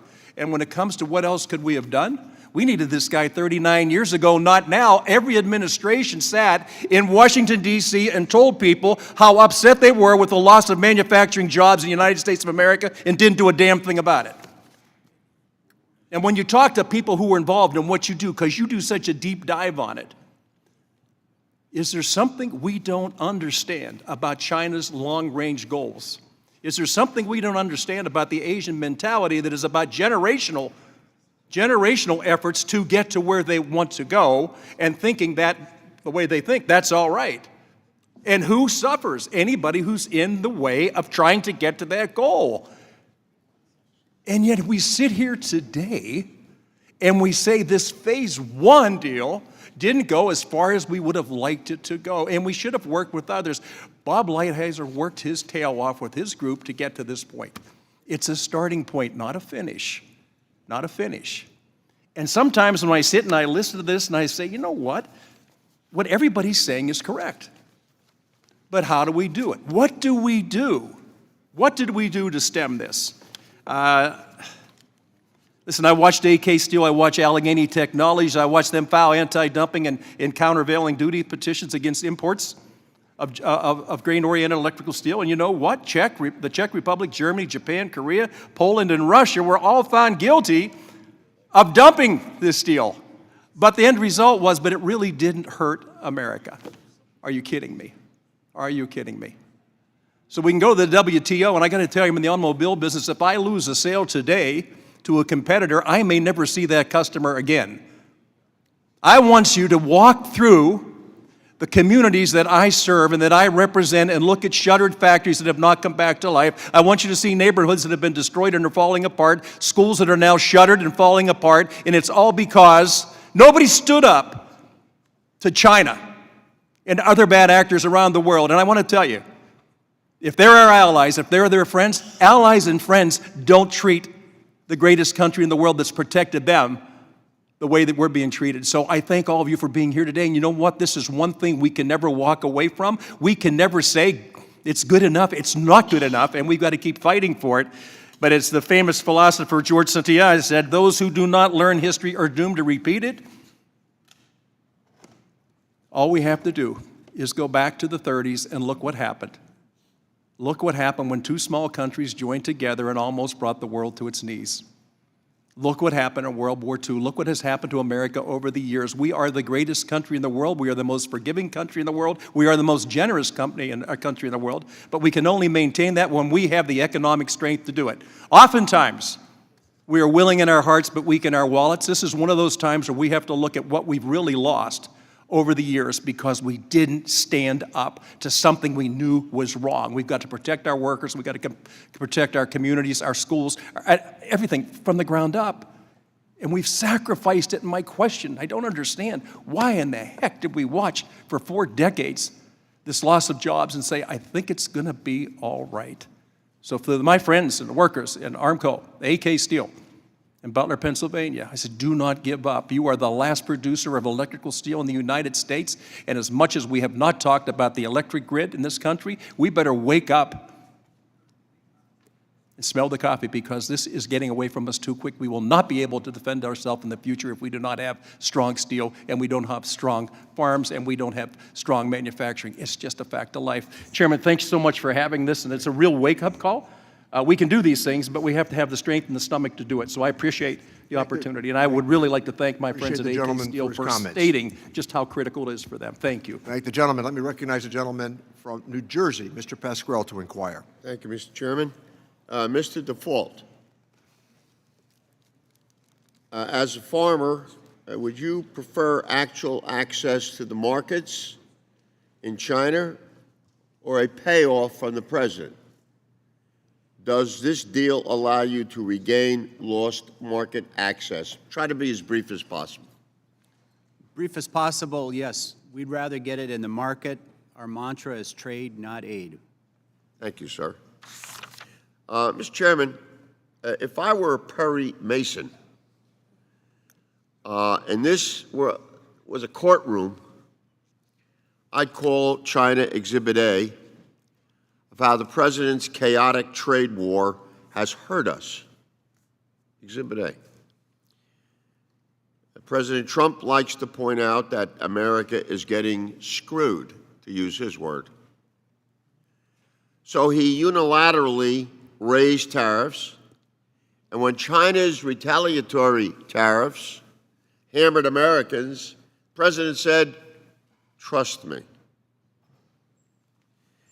After the so-called Phase 1 deal, the administration has traded away whatever hard-earned leverage we had. And what did we get in return? Fair question.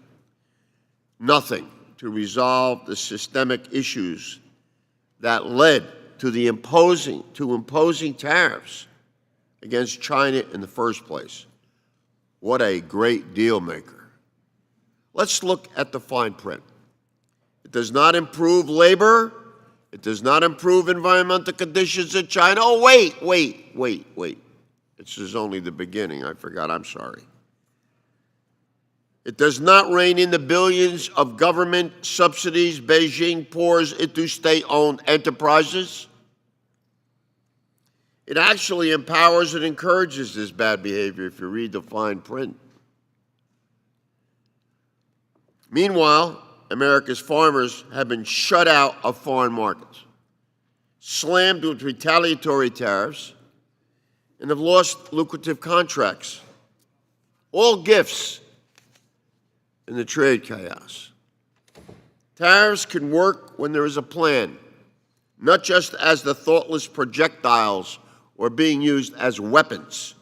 I support strategic tariffs to hold China accountable for its outrageous labor practices, its intellectual property theft, and most of all, its currency manipulation.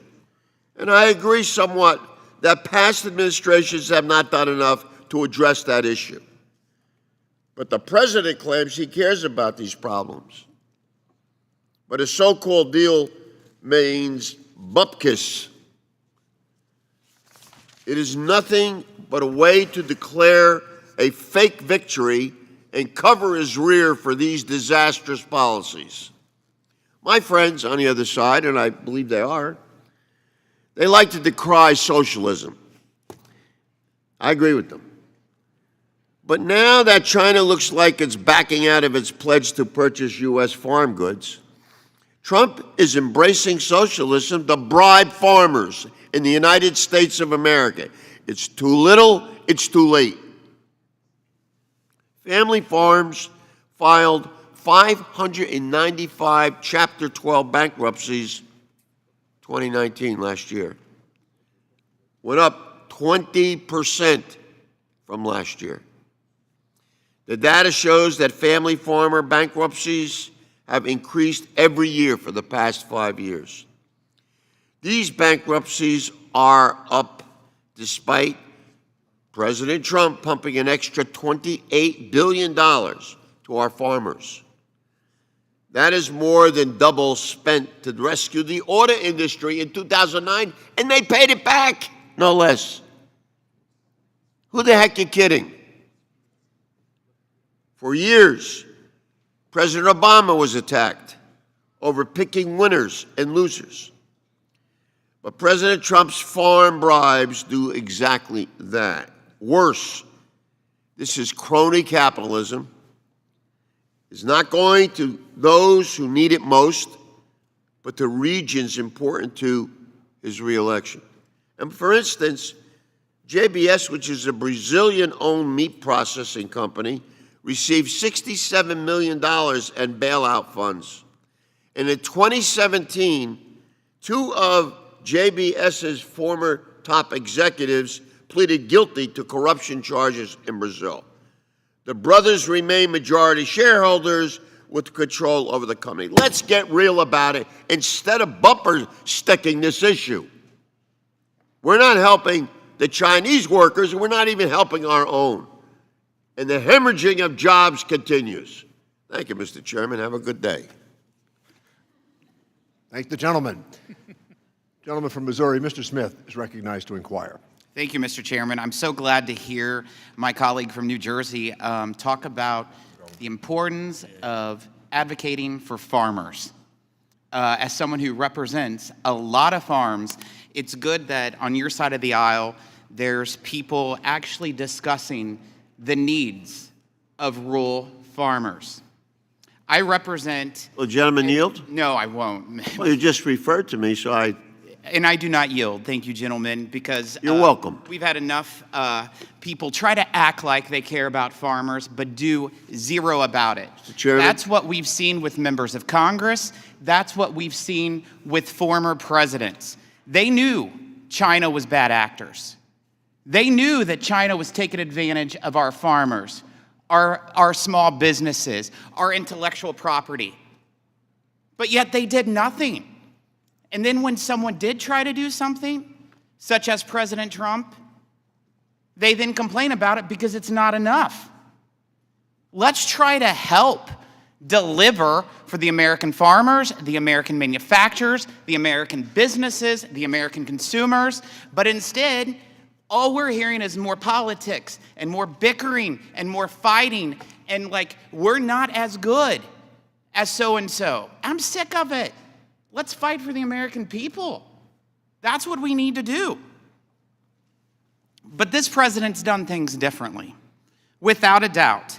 Under President Trump, the future is $200 billion in total additional purchases of U.S. goods and services. That's under the agreement. $80 billion of that is in agriculture purchases alone. $80 billion. In 2018, we exported less than $10 billion in agriculture goods. This is a big win for farmers. As someone who represents a lot of farmers, this is a big win. Under this agreement, we'll have improved access for our agriculture products across the board: meat, rice, poultry, and dairy, to name just a few. Structural changes, long sought after, laid out in detail, all within the guidelines of an enforceable agreement. Just yesterday, the U.S. announced that China is already following through on many of the structural commitments it made regarding access for U.S. agriculture. I think this is great news. Mr. Gebert spoke about the optimism he has seen in farmers. This is something I have seen as well, and it isn't just about China. We have to look beyond just China. We need to look at expanding market access throughout the world, whether it's USMCA that the president just signed. He said he would do it, he did it. A Japan Phase 1 agreement is now in effect. Ongoing discussions with the United Kingdom, European Union, Kenya, and others, and now this. It's not hard to understand where this optimism is coming from in farmers in southern Illinois and southeast Missouri across the river from you, sir. Can you speak about Mr. Gebert, can you speak about the difficulties farmers have faced with China in recent years and why they now have this new optimism? I sure can, Mr. Smith, and thank you for that question. If you look back a number of years ago with the biotechnology challenges that not only agriculture has faced, but other sectors in this country, but I'll just refer back, and I wonder how many of you remember Starlink, where China has said that they would allow that biotechnology trait to come into their marketplace. And then all of a sudden, after we had, as farmers had purchased that type of technology and grown it here on our farm, it got into the marketplace, then China backed up and said, no, we will not accept those types of traits in our market. I think under this Phase 1 agreement, it provides an opportunity for not only Illinois agriculture, but agriculture all across this great country to see the technology traits that we can develop and we need as farmers, by biotech traits or whatever it may be, to get it into these marketplaces to provide more food, fuel, and fiber for the world and the 96 other percent around the world that are consumers outside of our borders. Thank you, sir. I see my time has expired. I just want to thank you for being here today. It's good to have someone from the heart of America just across the Mississippi from God's country in southeast Missouri. Thank the gentleman. The gentleman from Illinois, Mr. Davis, is recognized to inquire. Thank you, Mr. Chairman. Mr. Stafford, you served as Assistant U.S. Trade Representative for China for 5 years and now work at a major law firm in China. And Mr. Gebert, given that the Farm Bureau was a major proponent of our past approach to China trade, I'd like to read you a few lines from a very interesting article written by former U.S. Trade Representative negotiator, Mr. Robert Cassidy, and ask what you think might be a better approach. Mr. Cassidy writes, as the principal negotiator for the landmark Market Access Agreement that led to China's accession to the World Trade Organization, I have reflected on whether the agreements we negotiated really lived up to our expectations. A sober reflection has led me to conclude that those trade agreements did not. We failed to address the underlying fundamental market distortions that skew the benefits towards the few while leaving the rest of the economy less well off. The beneficiaries of the agreement with China fall into two groups: multinational companies that move to China and the financial institutions that finance those investments, trade flows, and deficits. The beneficiaries of these trade agreements tried to divert attention by arguing that our trade in services has increased or that our competitiveness has declined. Those arguments are simply diversions because they don't explain why our exports of goods to countries that made no concessions increased more than our exports to China, which made significant tariff and non-tariff concessions. Such arguments also fail to explain why our imports of goods from China increased more than our imports from other major trading partners. Is there any wonder that the people on Main Street think that trade agreements do not work? First, can you explain why we got those import and export results? And second, it seems to me that the Trump administration's recent so-called Phase 1 agreement with China does not fix the fundamental market distortions, Cassidy notes, from currency values and China propping up a high dollar valuation by holding excessive dollar reserves and the subsidies and other Chinese government manipulations that make fair competition impossible. Mr. Stratford, how do you respond to this article? Thank you very much. I think it's clear that as China progressed as a member of the WTO, that they didn't continue to reform their economy in ways that were anticipated by the U.S. side. I don't think it was a mistake for China to join the WTO, but I do think that we did not focus as carefully as we needed to be on divergence as they unfolded over time. With respect to the Phase 1 agreement, I think it has to be viewed very much as a work in progress. There's no way that the Phase 1 agreement, we can't really criticize it for all the things it doesn't contain because it only purports to be a kind of a temporary truce for negotiations that still go on. And so I think the way to evaluate the Phase 1 agreement is to say, did it position us well to continue the negotiation and to try to address the unaddressed issues that all of us have been pointing to? And that's where I'm really concerned because as I pointed out in my testimony, I think right now China is doubling down on trying to resist the pressures that we might impose on in the future. And I think that we're going to have to think of a new way to negotiate with China because the things that we're dissatisfied about, they're not prepared to change. Thank you, Mr. Giebert. You've got a second. Yes, sir. Well, thank you for the question. And I think that, like my colleague, Mr. Stratton, there's opportunities in the Phase 2, 3, or whatever, how many other parts. And we, as farmers and ranchers across this great country, are very pleased that at least we got a Phase 1.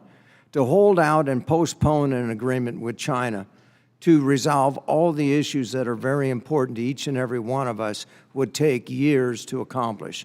I think working it in a Phase 1, Phase 2, or Phase 3, we have opened that door for negotiations and conversations how to improve whatever it is, biotech, labor, intellectual properties, improve access and currency manipulations that are very important, not only to agriculture, but every other sector within this United States. Thank you very much. Thank you, Mr. Chairman, and I yield back. I thank the gentleman. Let me recognize the gentleman from South Carolina, Mr. Rice, to inquire. Thank you, Mr. Chairman. Mr. Stratford, to start with you, you had said earlier that we both, China and America, play football, but we play different styles of football. One plays European and the other one plays American. I disagree. I think that it's more like a chess game where China's only rule is whatever's necessary. And that before they make any move, they're allowed to reposition all of our pieces. So I don't think they much have rules, and that they modify them in whatever way benefits them. And I think the big win in this Phase 1 agreement is the enforcement mechanism that we put in place. Mr. Herrenstadt, the administration has placed, you represent the Machinist Union, and the administration has placed 25% tariffs on virtually all of the aerospace goods coming from China as part of their 301 investigation. Yet you believe the administration's China policy is unhelpful to the U.S. machinist. Do you think the administration should remove those tariffs? Yes or no? Well, I didn't say it was unhelpful. I said Okay, it was so positive, but you know, more it's not clear to me what different approach the Machinist Union would want. I believe you opposed USMCA because aerospace goods from Mexico were duty-free. So on the one hand, we have the USMCA where the administration puts into place duty-free imports from Mexico. You oppose that. Now they've got 25% tariffs on aerospace goods from China, and you oppose that. Which do you want? Are you clear? I mean, have you made up your mind? May I respond? I didn't say we oppose the tariffs. What I said was we can't solely rely on the tariffs. Okay, And I all right, also- that's fine. You know, it is just incredibly frustrating to me to listen to folks on the dais here and folks on the dais down there wringing our hands and pulling our hair and gnashing our teeth about details of this agreement when, as Mr. Kelly pointed out, this should have been done 30 years ago. You know, Bill Clinton should have done it. George Bush II should have done it. Barack Obama should have done it. And we finally have an administration, a president with the chutzpah to take China on. You know, everybody says, oh, I'm terribly worried. You can't do this. You're going to disrupt supply chains and prices are going to go through the roof. Actually, this has been incredibly smooth. The amount of disruption has been incredibly small. We have almost no inflation. Think about that. We have, after the Tax Cuts and Jobs Act, an increase in GDP growth that would have been higher if we hadn't had this China trade dispute. We have almost full employment, and we have tariffs, new tariffs put in place, and yet we have almost no inflation. I think the administration has handled this incredibly deftly, and nobody on this panel, I would think, would argue that this had to be done. I mean, somebody had to take China on rather than just talking about it and beating their chest for 30 years. Somebody had to do it. And we can argue, well, you know, they should have brought in other people and tried to, you know, work with other countries to form a collaboration and try to hold it together and spend the next 5 years trying to do that, or we could take it on and get it resolved. And I'm amazed at how quickly it's come along. And everybody here, I think everybody on this panel up here and that panel down there would tell you the Phase 1 agreement doesn't go far enough. That's not news. That's not a headline. Everybody knows it doesn't go far enough.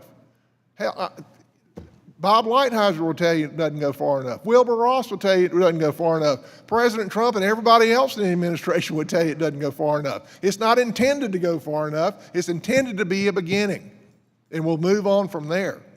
But the progress we've made in this Phase 1 agreement is astounding. I don't think President Trump wanted to have tariffs in place, but he used tariffs effectively to bring China to the table. And the result is astounding. We have a new enforcement mechanism that's just between us and China. And it's prompt and it's effective. Anybody who thinks that the WTO, you can argue the WTO, World Trade Organization, was an effective enforcement mechanism, is not paying attention. It is neither prompt nor effective. And the fact that we have come as far as we have with as little disruption to our economy as has occurred. There's no scenario where we could have come this far without some disruption. And to have the level of disruption that we've had, which is absolutely minimal, still over 2% GDP growth, full employment, wages rising, 90% of Americans happy in their current situation, almost no inflation. To have that calm of a process with a trade dispute between the two largest economies is absolutely fascinating. This administration has handled this as well as it possibly could have been handled. Thank you, Mr. Chairman. Thank the gentleman. Let me recognize the gentleman from New York, Mr. Higgins, to inquire.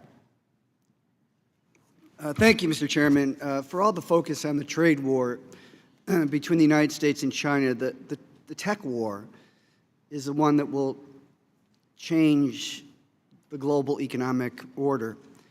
The United States and China's trade relationship has changed profoundly. It's no longer about the trade of toys and T-shirts and sneakers. The Chinese economy has grown an average of 7% a year over the past 20 years. The United States economy has grown by 2.5% over the same period of time. At the start of United States involvement in Iraq 17 years ago, 2003, the United States economy was 8.5 times larger than that of China's. 8.5 times larger than that of China's. Today, by some measures, China's economy has caught up with the United States, and if they're growing at 7% a year, and we're stuck at 2.5% a year, it's only a matter of time. The United States wasted about $3 trillion in Iraq and Afghanistan, while China was investing in the growth of their own economy. That's what the United States used to do. The United States building roads and bridges in Iraq and Afghanistan, most of which were destroyed during the war, and China at the same time was building roads connecting it to 100 countries in Europe, Asia, and Africa, because China knows that a modern economy runs on a reliant system of roads, rails, electricity, and cutting-edge technology-driven modern communication. It's a long way from toys and T-shirts. The United States dominated fourth generation or 4G tech that helped companies like Uber and Instagram reach global markets. 5G technology is dominated by China. 5G is 500 times faster in moving data than 4G, which tells you that eventually 4G will be obsolete.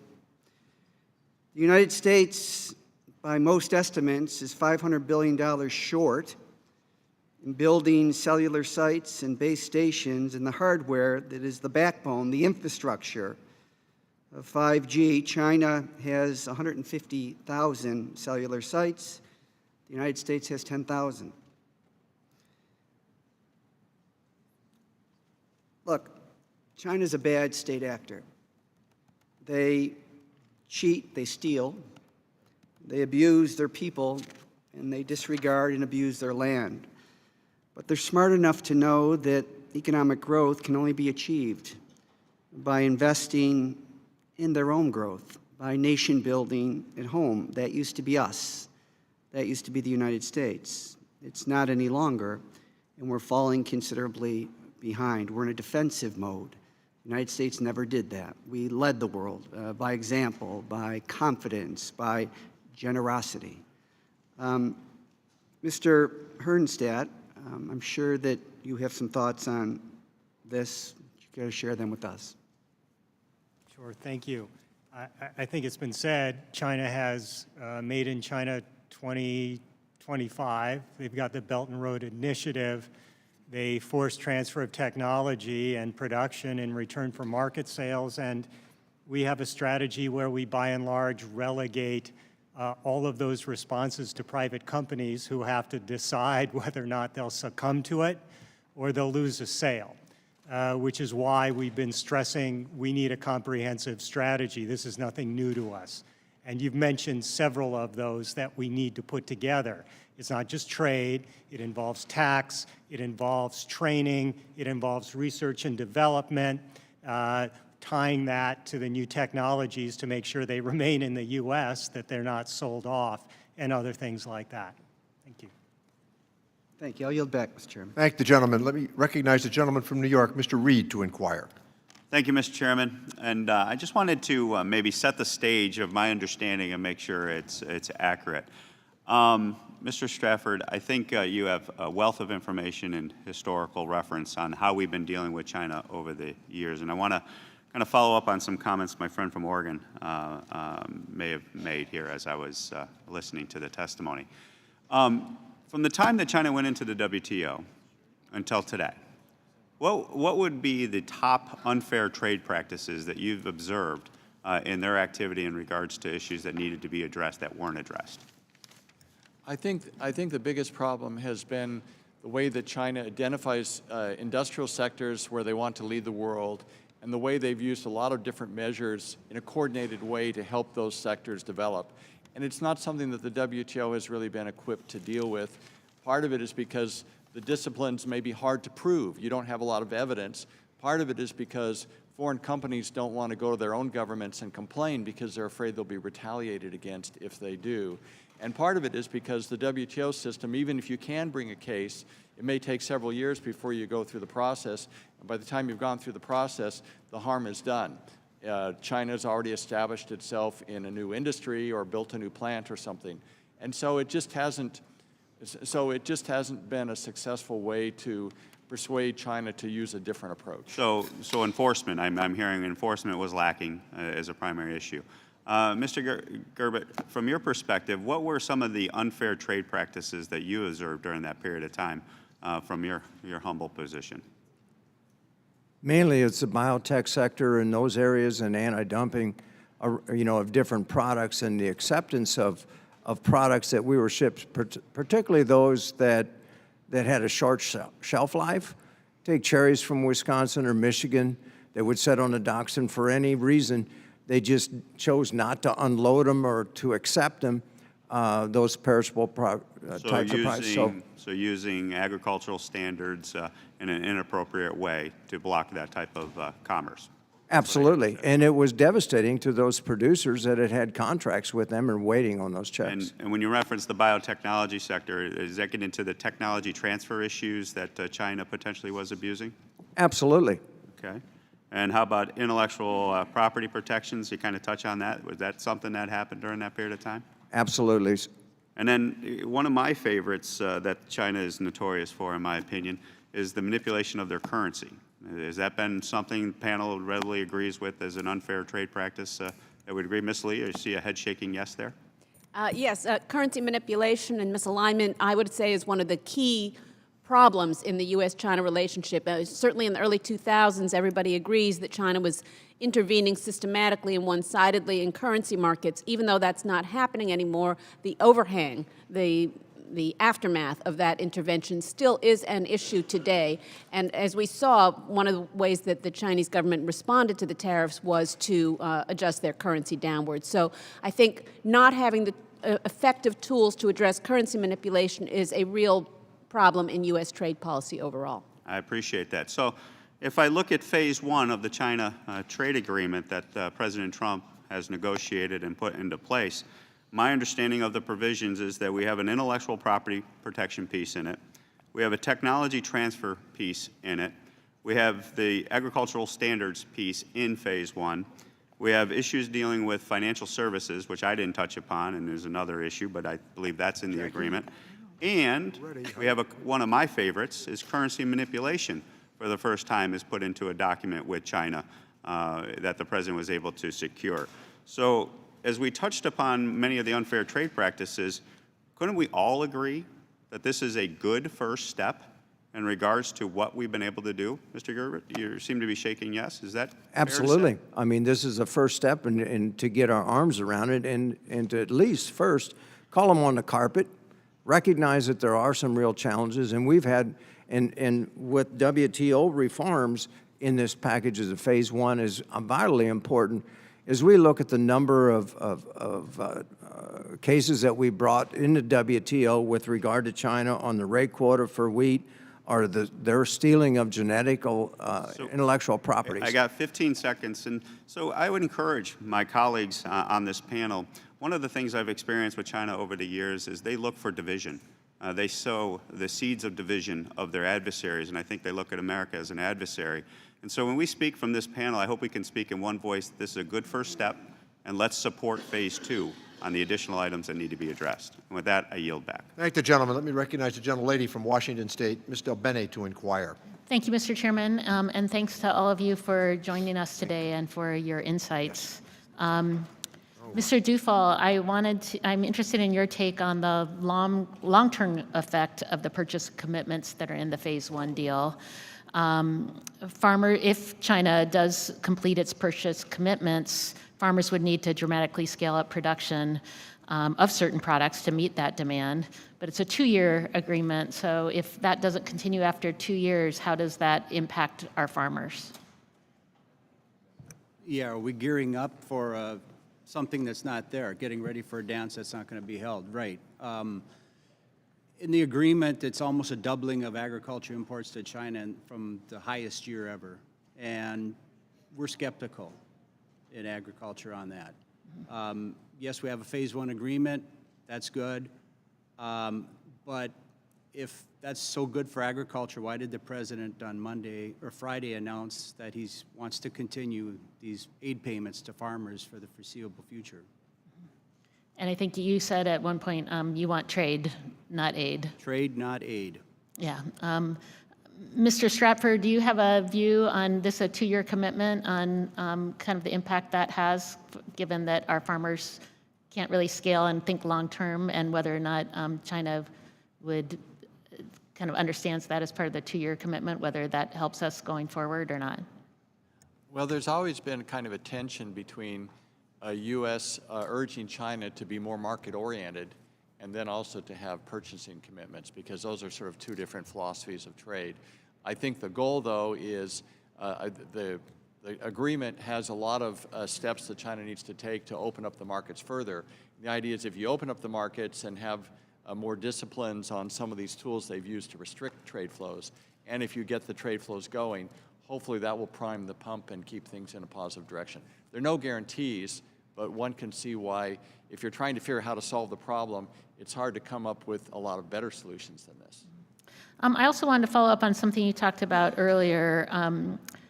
One of the biggest challenges of bringing cases against China is that companies have been hesitant to bring information to USTR to build a case because they fear that China will retaliate or block them out of the market. So in your opinion, is there anything in this Phase 1 deal that helps to solve that? The enforcement mechanism that it sets out is a very interesting process. And I wish I'd had this process when I was assistant USTR. It calls for regular consultation, and it allows the U.S. side to impose tariffs or take other steps if they're not satisfied with what the Chinese side has done. That's very innovative. I think it presents a lot of creative opportunities to try to work on some of these issues. It's also at the same time very fragile. If the U.S. pushes too hard, then China can say, well, we don't like what you're doing here, and put tariffs on the United States, and then we could be back in the downward spiral of escalating tariffs, which Phase 1 agreement is intended to address. So it's a fragile mechanism. It's got some positive elements, and I think we're gonna have to see how the two governments carry it out. I mean, the business community is glad that we have a Phase 1 agreement. For all of its imperfections, it's a step forward. The concern is, how are we going to manage the next step? And that's what my testimony has focused on, is some of the challenges there. And then last, I just also, as you know, USMCA contained a clause that would allow the U.S. to pull out if Canada or Mexico pursue a free trade agreement with a non-market economy, clearly the focus there being on China. If that is a template going forward as we look at other agreements, what do you think that impact might have on either the Phase 1 deal with China or how we move forward with China? So I think a lot of us, probably everyone in this room, hopes that we could be working in a more coordinated fashion with like-minded trading partners as we deal with some of the challenges that China presents. And I think this may give us a little bit more leverage to try to do that. So I think it'll be an interesting experiment to see whether it has a positive impact or not. Thank you. Thank you, Mr. Chairman. I yield back. Thank the gentlelady. Let me recognize the gentleman from Arizona, Mr. Schweikert, to inquire. Thank you, Mr. Chairman. This is one of those moments where, and you'll be all happy I didn't bring any boards, but I thought about it. It's an internal joke. It wasn't obviously Ms. funny. Wolarski's been applauding that decision. Yeah, and look, I understand. The issue we're touching on right now is complex. Not to be disharmonious, but if you ever have a moment here to sit there and use a search engine, put in your names or even some of our names on, in some ways, how schizophrenic we've been in our comments about China. If I go back a couple years ago, we're enraged, we're not putting tariffs on, more now then we're enraged, we are. It's complex. Is it Stratford? You actually touched on a couple things that I actually think we need to be sort of future-proofing ourselves. And Ms. Lee actually gets a compliment from me on actually discussing diversity of supply chains. The reality, I believe there's a fragility of concentration of channels. But you touched on something, and Representative Kind over here and the entire committee have been actually very supportive. How do we modernize the WTO? So if we are going to step up and say, we, as a world, as particularly as market economies, when you get concentration risk, China becomes your base drug manufacturer. China becomes part of your machine tool base manufacturer. How do we break up that concentration? We need a much more robust and functional and dramatically shorter timelines within WTO appeals. If I turn to you and saying you have an expertise, you've been doing this for a long time, you're advising the committee, you're advising the trade subcommittee, what would be one or two of the things you would have us do in reforming the WTO so we could actually not only use those rules with hopefully enforcement of these agreements with China, but also making a diversity of supply chains for market economies actually begin to work? What would you do? I think the diversity of supply chain, the current trade war has underscored to everybody how important that is. The Chinese have taken this on board themselves. And of course, we're taking it on board here. And pharmaceuticals is a great example where it's a vulnerability. I don't know that the WTO disciplines themselves are a way to focus on that. That's actually sort of the point I'm making is if I turned to you and said, I can't have a dispute resolution that takes 9 years. Because at that point, as one of the Democrat members here mentioned, the technology that we're disputing is long since lost its economic value. How do we move a dispute resolution process that moves as fast as market and technology? Well, I think a lot of the concentration of supply chain is not because of necessarily because of a violation of the WTO. I think every country has to look at its own industrial policies and what we're doing to protect our own industrial and economic security, and also what we're doing to protect our national security. I think that every country needs to look and say, what do we need, to make sure that we're comfortable on pharmaceuticals or semiconductors or other types of things. I'm not so sure that the WTO is the right mechanism for addressing that problem. But if you're going to build, say, reach out to much of the world and saying, we intend to make this widget in Mexico and this widget in Vietnam and this precursor here and precursor here, before you can move some of those capital investments, you actually need to know what are my dispute resolutions. Well, in mid-level investments, you don't think of the WTO as how you solve a business-to-state relationship. So I'm just, Ms. Lee made the elegant point that diversity of supply chains is actually where you get some leverage on everything from labor to environment to just good acts to even certain market and political risks if you make all your components in a country that locks up 1 million Uyghurs. How do you, and so let me see if I can get, just because of his expertise, what, if I turned to you and said, give me a couple reforms for the WTO, what are they? I think what you have to do is make sure that subsidies and other things that distort investment decisions don't lead to people investing in your country as opposed to others. See, if you're an American company, you say, well, should I build my plant in the U.S. or should I build it in China? If you build it in the U.S., you have access to the U.S. market, but not necessarily the Chinese market. If you build it in China, you'll have access to the Chinese market. You may get subsidies to help you build it, and you'll certainly be able to have access back to our market. Okay, so capital subsidies, I think the various investment subsidies are probably one of the most important aspects. Okay, I know I'm up against time, and I'm sorry, but for my two agricultural experts, one thing it is really interesting within the phase one is the ability for GMOs, the ability to get them licensed and those things. I will argue, and I brought this up in the committee a couple times, there is a revolution about to happen in agricultural production. If any of you have a moment, Google photosynthesis 40%.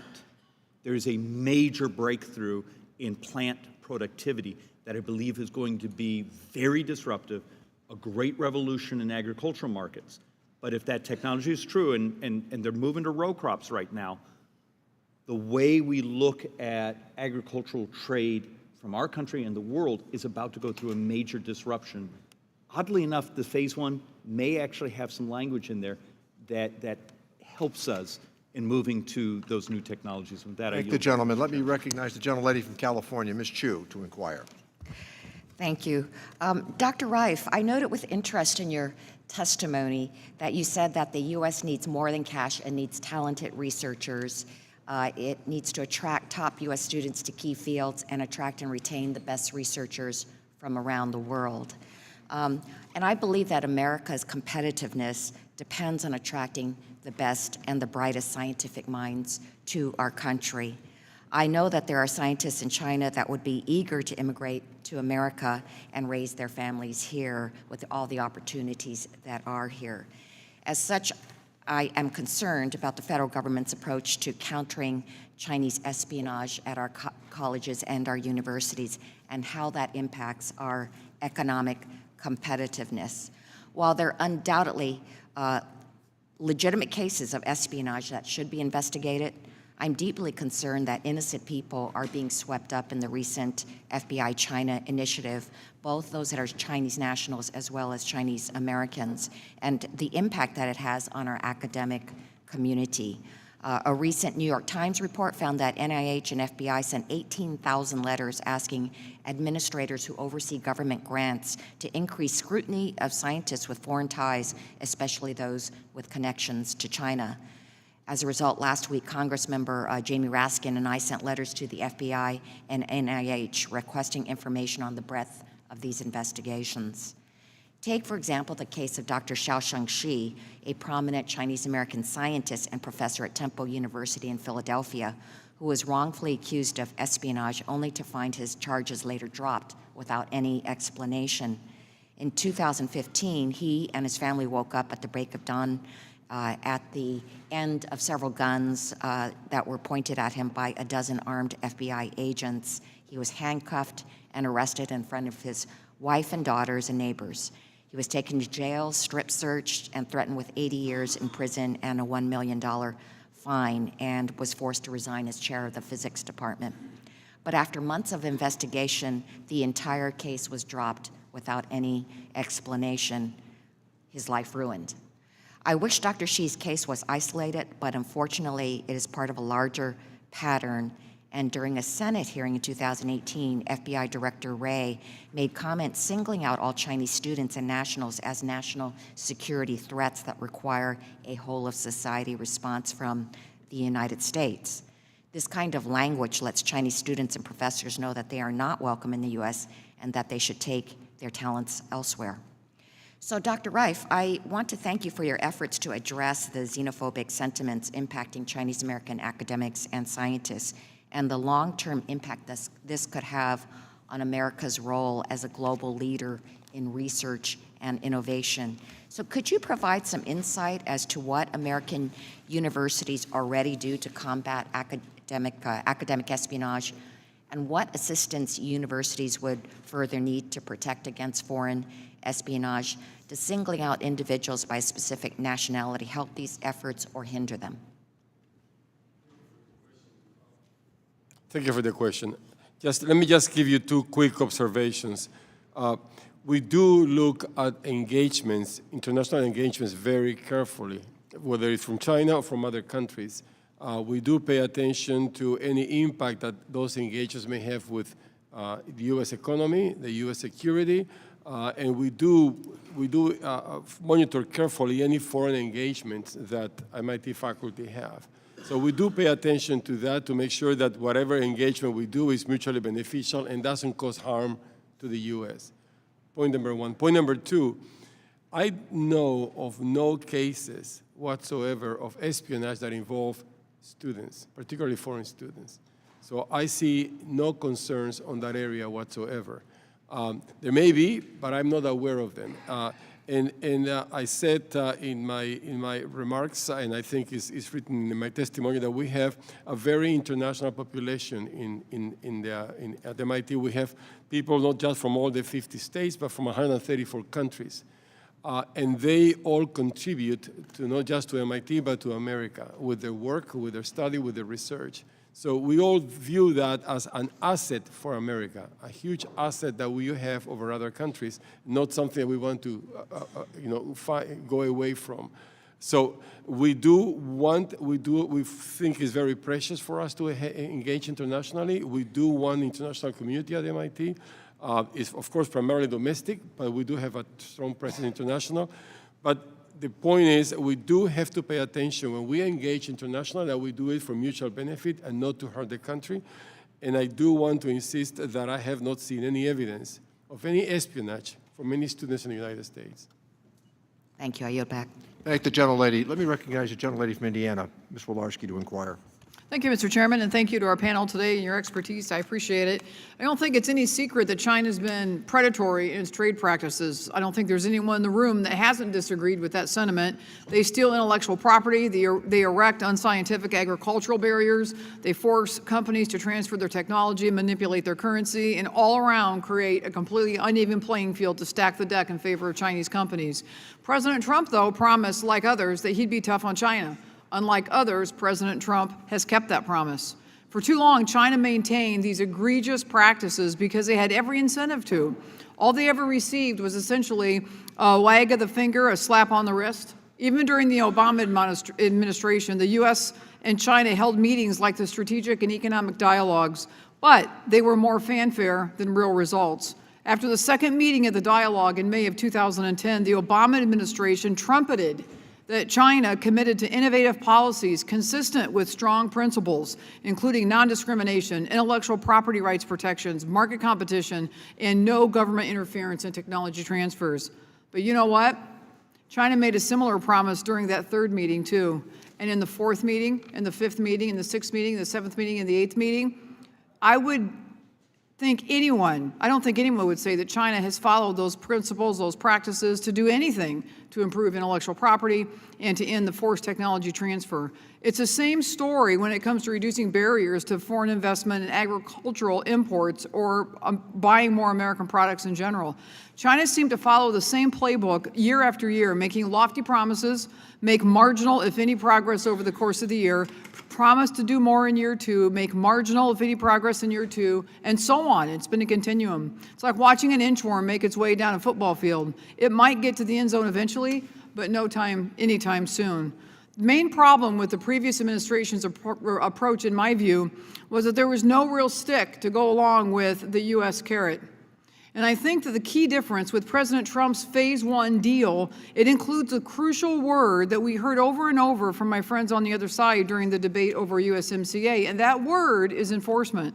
No one was going to get everything they wanted in Phase 1. However, I have more hope this time around that we'll see China actually implement the commitments it made, because there is a way to hold them to their word. In fact, just yesterday, many of you know, China lifted its ban on American poultry products and other ag products. I'm still concerned about the Section 301 tariffs, though, and will continue to advocate for a scalpel and not an axe. I think there's work to be done to ensure transparency and fairness in the exclusion process. I think we should be re-examining tariffs on medical devices, especially in the light of this coronavirus outbreak. But I do balance that with the knowledge that we simply couldn't continue to let China play this game of making promises with one hand while stealing American technology, jobs, blood, sweat, and tears with the other. It's not a sustainable strategy for our economy. And with the Phase 1 deal, they're not going to get away with it any longer. So, Mr. Stafford, my understanding is that the Phase 1's agreement enforcement mechanism is designed to resolve problems within a few months. Isn't that the sort of timeline a real improvement over something like the WTO that could take years? Yes, I do think it's a real improvement, and it's really one of the most interesting and innovative parts of the Phase 1 agreement. As I said, it will be fragile to use because if the U.S. pushes more than China is willing to accept, they'll retaliate and then the thing will fall apart. So it's going to be very delicate, but it's a brand new tool, and I would be happy to be back in my old job and having this tool. Thank you, Mr. Chairman. I yield back. Thank the gentlelady. I recognize the gentleman from Michigan, Mr. Kildee, to inquire. First of all, thank you, Chairman Neal, for holding this hearing, and for the witnesses, thank you so much for offering really important insights today. Some of my colleagues may have heard me mention in the past that I come from Flint, Michigan. It's a community that was the birthplace to General Motors, and I know, Mr. Stratford, you have a history with the sector and with GM specifically. Flint once had 80,000 auto jobs, now around 10,000. Very often, that change is attributed unfairly to issues related only to trade. Trade is an impact, no question about it, and certainly the past North American Free Trade Agreement had some impact on the presence of U.S. auto manufacturing, but I think it is just too easy and too simple to chalk all of these big changes, these dramatic changes up to trade. And while I 100% agree that when it comes to China, we need to deal with the fundamental issues, and I think the best way to deal with those would be through a multilateral approach. We can't forgive ourselves the responsibility to get better at what we do, and to continue the sports analogy that my colleague from Indiana referenced, rather than just working the refs and trying to change the rules, we need to get ourselves on the practice field and get smarter and call better plays. And I was starting with Dr. Reif. I wonder if you might comment on a couple of specific areas. Workforce, I mean, especially in the auto sector, but in manufacturing generally, workforce preparedness is a big barrier. When I talk to manufacturers, I assume that the access to capital and export financing and all these things were going to be the barrier. 100% of the time, it's workforce issues that cause them to not be able to grow their markets and expand markets anywhere, let alone export markets. And secondly, if you'd comment on U.S. tax policy and how the tax code can be used to incentivize the U.S. to get in the game when half of the electric vehicles, for example, or more electric vehicles are built in China than any other place. Ought we not be using every tool we have to incentivize our manufacturers to get in the game? So if you could comment on those two areas, and then I have one more question. Thank you for the question, Mr. Congressman. Let me just say, to start with, that I strongly agree. We have a good conversation today on trade issues, and we must have those. But I would like us to also focus this panel, some other panel, on get better at what we do. I go back to we need to be more competitive. We can argue about all trade and all defensive measures. We can argue about all that stuff, and we have to do better at that. But we gotta get back to do what we do best, and that's the way we're gonna have. Whether we're gonna go to a football game with the same rules or different rules, it's a game, and a lot is at stake. And maybe one side cheats, but we have to be as best as we can at what we do, and we just have to figure out how to focus on that as well. On the workforce preparedness, I fully agree with you. That is going to be a bottleneck, and it's already becoming a bottleneck. And in fact, some industries are actually leaving the country because they don't find the talent they need in this country. So we lose those jobs. And that's a tragedy. That's a waste of human capital, not to prepare our own domestic human capital to be able to help us with those kinds of industries. So I strongly agree that that's an issue, and I would like to figure out ways, in fact, that even for that, the tax policy can help in terms of having our workforce be better prepared, and employers be more involved with preparing our own employees. And in general, I do think, I mentioned that very quickly, I think we need to use tax policy to incentivize our economy in terms of not just preparing the workforce, but in terms of moving innovation faster to the marketplace, in terms of having more patient capital. I don't know how to use the tools. I know what's needed. The tools are up to you, but I think that's important. And in the case of Michigan and Flint, let me just also say that even using tax policy to, first of all, to incentivize the economy, to incentivize the creation of companies, to have more startups, to have more patient capital, that is universally needed in the country. If in addition to that, we can actually use it to incentivize going to areas that need the jobs, that would be even better. Thank you. Mr. Hertzstein, you mentioned tax policy having perverse incentives, actually chasing capital and investment away. Could you talk about the way you think tax policy might actually be incentivized to create more jobs here? And I know we have limited time, but if you could just quickly answer. Yeah, I can get back to you with a further explanation of that, but there certainly are plenty of ways to do it. We're seeing a hollowing out of manufacturing in this country. Representative Kelly was very eloquent in what he's seen. It's what we see in the Machinists Union, and I know what you have experienced in Flint, Michigan as well. And it is a comprehensive policy, and that's part of it, what we've been talking about. Thank the gentleman. Consistent with committee practice and given the ratio, I will now recognize Mr. Byer and then proceed to Mr. LaHood. Mr. Chairman, thank you very much. And thank you very much. Thanks all of you for being here today. This is perhaps the second most important hearing Ways and Means has had in this Congress, just behind climate change, which is integrally connected. This is an immensely complicated subject. How we coexist in economic terms with a culture and a people thousands of years older than ours, and a nation with 5 times our population. And the term war has been used again and again by my friends on both sides as if conflict was a necessary defining idea of our relationship. And it may sound naive, but I'd really like to push back on that. There are many elements to China's 2020 policy and governance of which we disapprove. You know, the invasion and suppression of Tibet, the human rights catastrophe of the Uyghurs in Xinjiang and with forced labor camps, the chronic overfishing and the damage to the health of our ocean, China's disrespect for worker rights and environmental protections, and much more.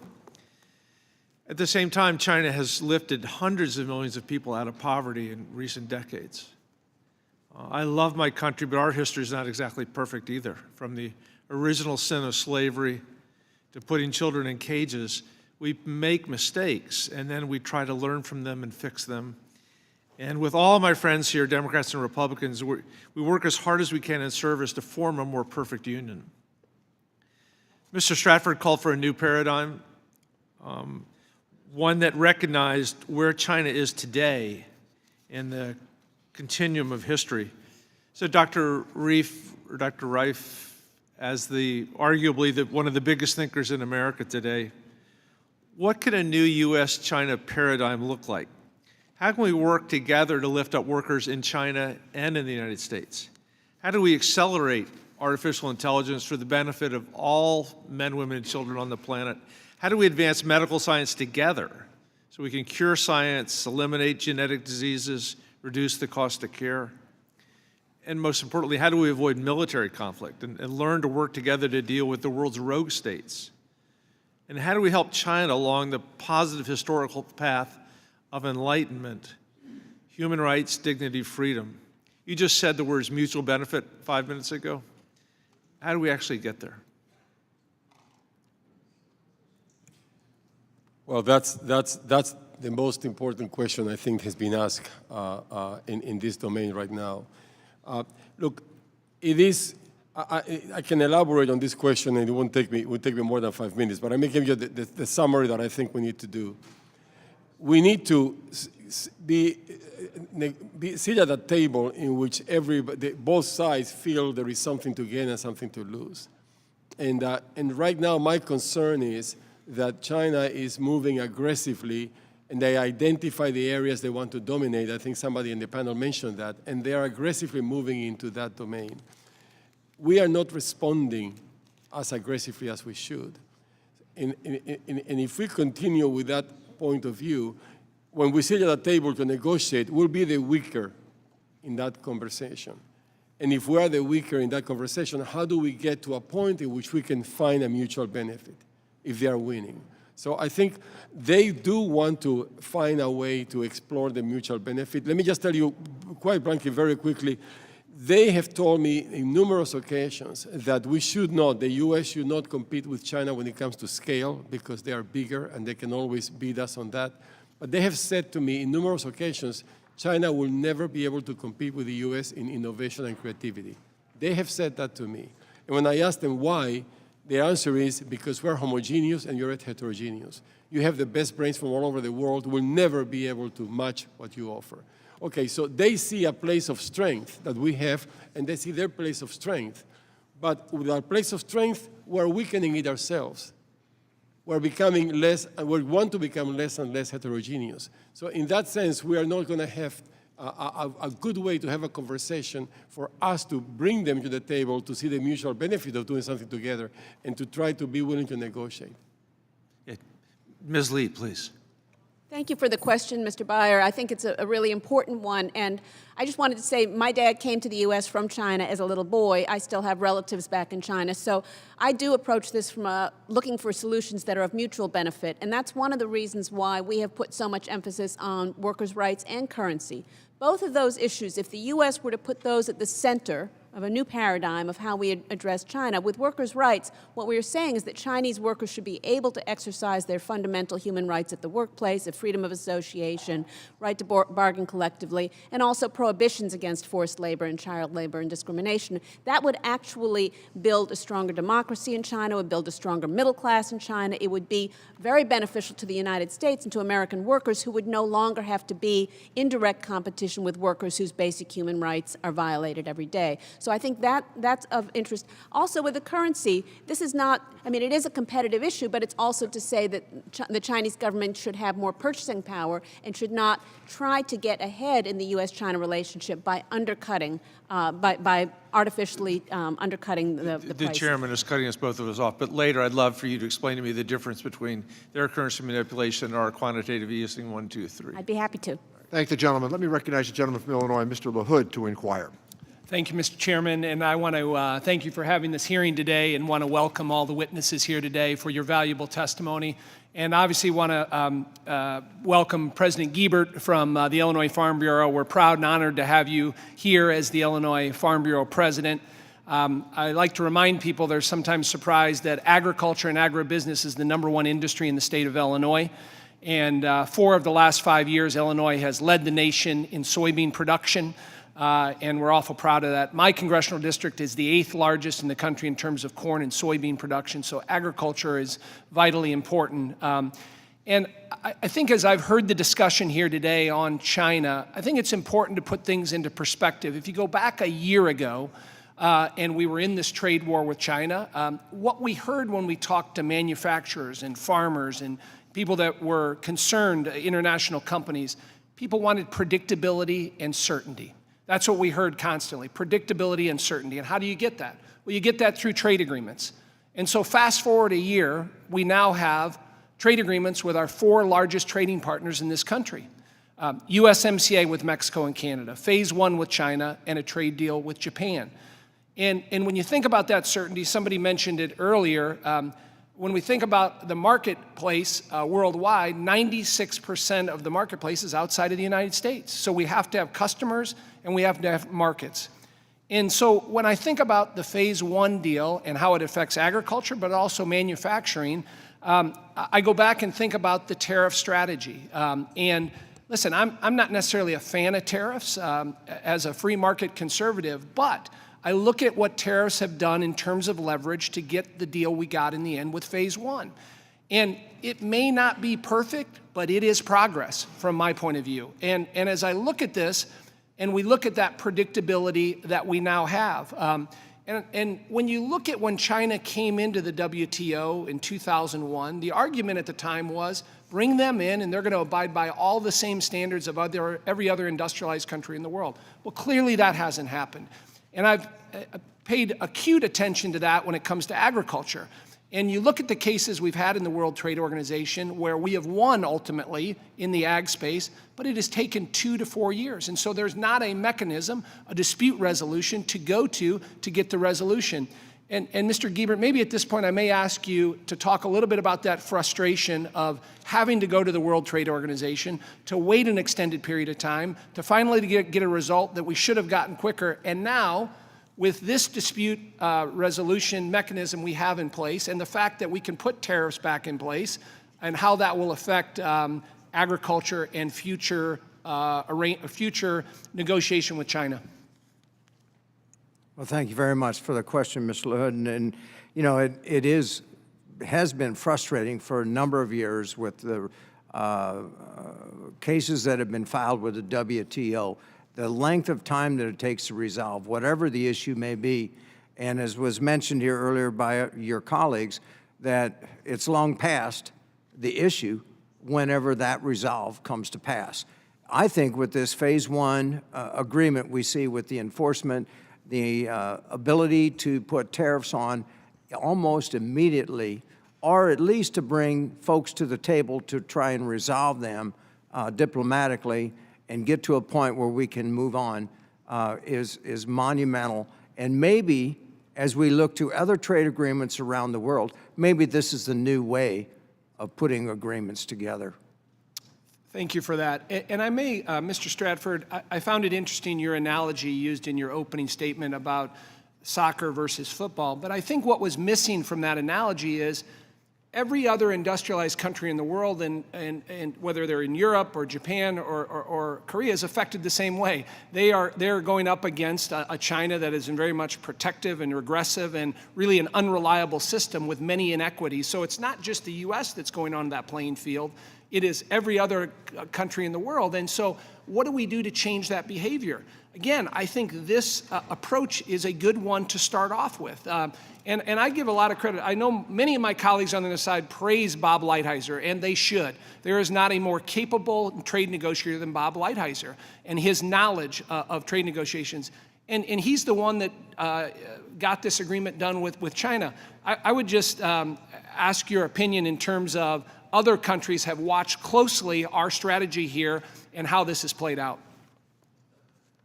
Well, I think obviously other countries have looked at this with great interest, and on the one hand, they've hoped that the U.S. could be successful and that we could get China to agree to disciplines that then could be multilateralized in the WTO.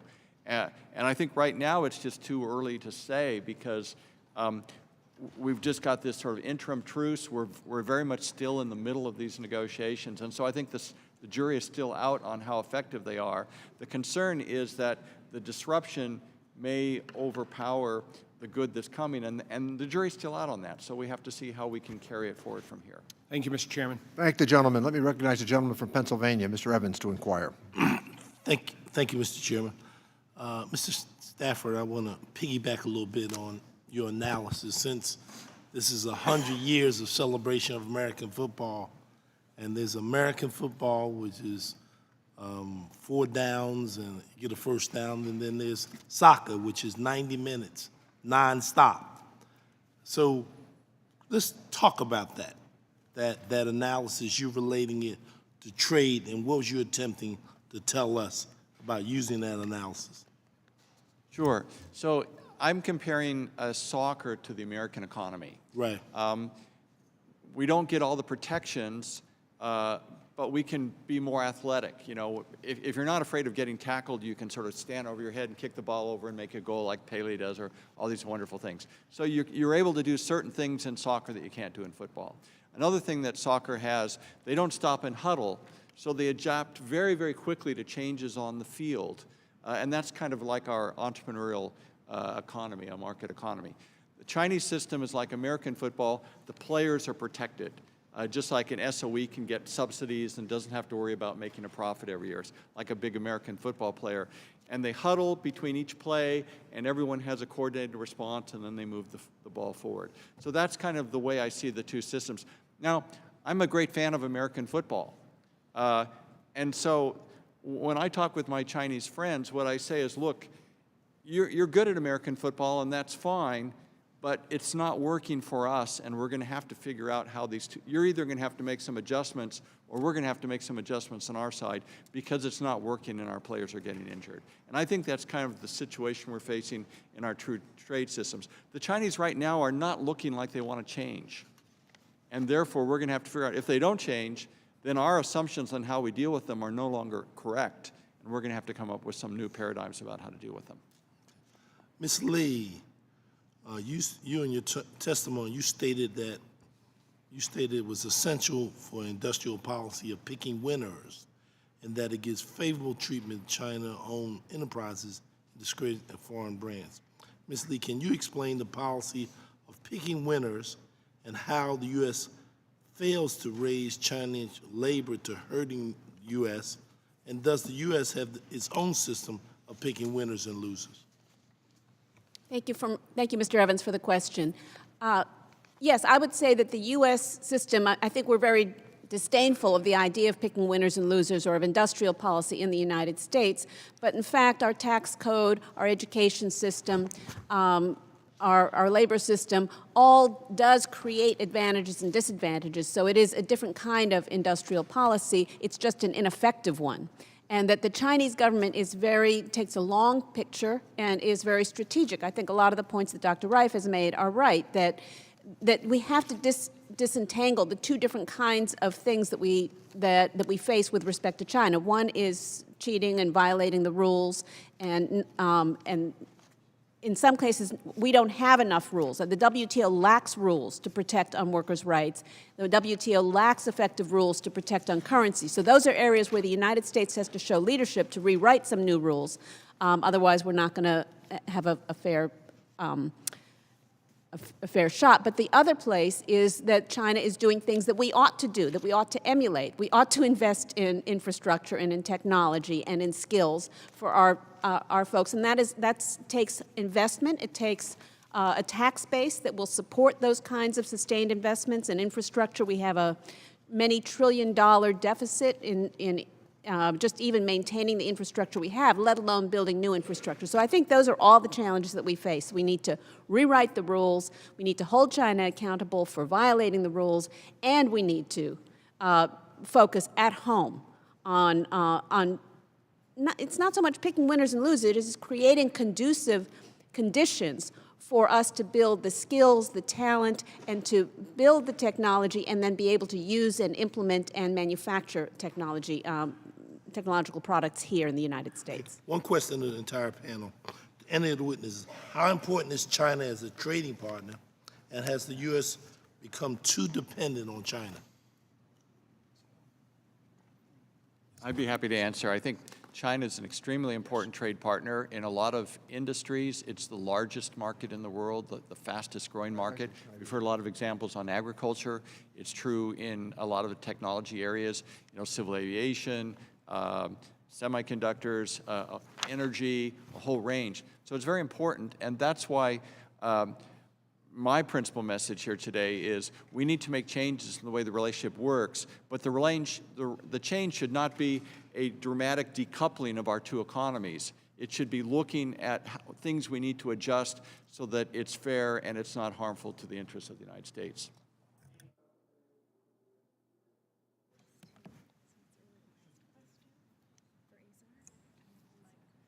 Have we become too dependent? Yes.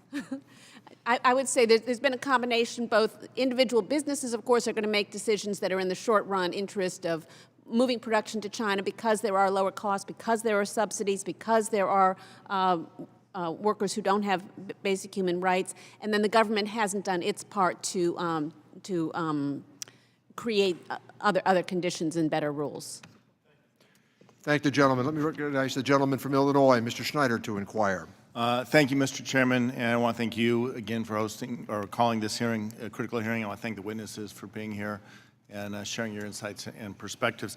I want to build on what my colleague from Pennsylvania finished with the emphasis of the U.S.-China trade relationship. Mr. Stafford, as you talked about it a little bit, it goes both ways. It's an important relationship. It definitely needs changes. China is a bad actor in many, many ways. As we look to move forward, question, I guess, for the whole panel. How important is the United States getting this right for the rest of the world as well? Are we just fighting for ourselves, or are we fighting for trade with China across the board? A lot of countries around the world, a lot of countries feel that the United States is the only country that's in a position really to stand up to China in this area. No other country feels strong enough that they can do that on their own. Now, we may have to reassess and say, how far have we been able to move China just unilaterally, and how much do we also need to team up with like-minded trading partners? But it's very important to other countries that the U.S. stand up and try to address these other concerns. Okay. Thank you. Ms. Lee, real quickly. Sure. I would say it's extremely important to have a united front, to have other countries working with us. And on workers' rights, one of the issues that we saw when I worked at the AFL-CIO is that other developing countries felt like they had to compete with China. And so if China didn't allow freedom of association, right to bargain, or used forced labor, then other countries found it difficult to compete without also violating those same rights. So, if we don't address it across the board. I think there's a consensus American leadership is critical. We're 3 years into the Trump administration's deep trade war with China, and no one seems to know where or how it ends. American workers, companies, and farmers, other sectors of the economy are paying the price. But what have we actually accomplished? What are the long-term goals? The administration appears to have no strategy. The tariff confrontation that the Trump administration has engaged in has significant costs. And I want to take the last 3 minutes that I have to touch on that. Studies out of the University of Illinois have indicated that looking back to the 1980 trade embargo against the Soviet Union after they invaded Afghanistan, U.S. farmers have never recovered. We had a peak of market share, and we've gone down since that point. Mr.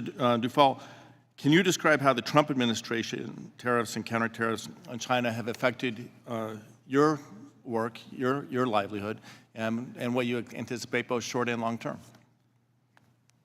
Yeah, I was just starting farming when the Russian embargo happened in 1980, and it actually took the downfall of the Soviet Union before we were able to start selling at any kind of amount back into Russia, and that has progressed, and China has taken over.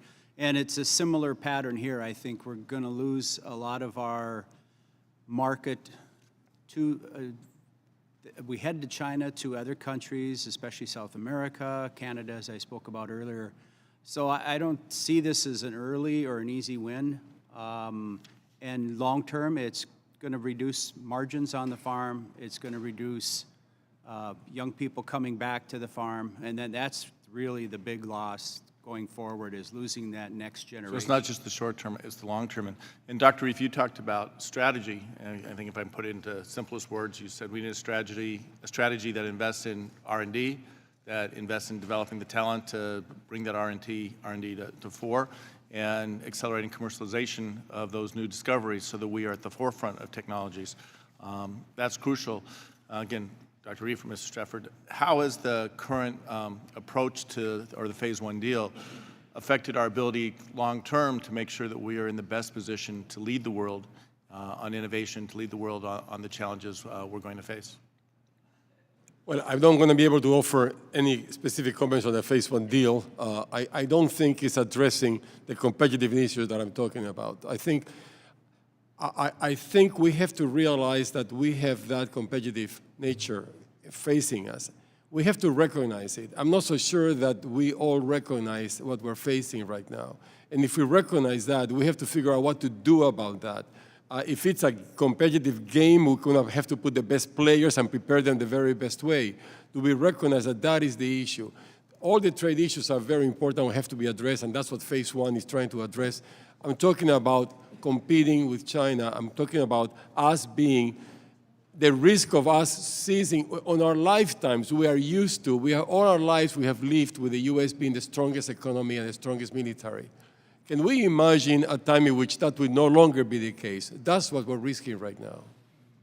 All right, thank you. I'm out of time, Mr. Stafford. Thank you, gentlemen. Hopefully we can continue Thank you, the gentlemen. conversation. Let me recognize the gentleman from Ohio, Dr. Winstrup, to inquire. Thank you very much, Mr. Chairman. Thank you all for being here today. I look at what we're talking about today, and As far as I'm concerned, the glass is more than half full.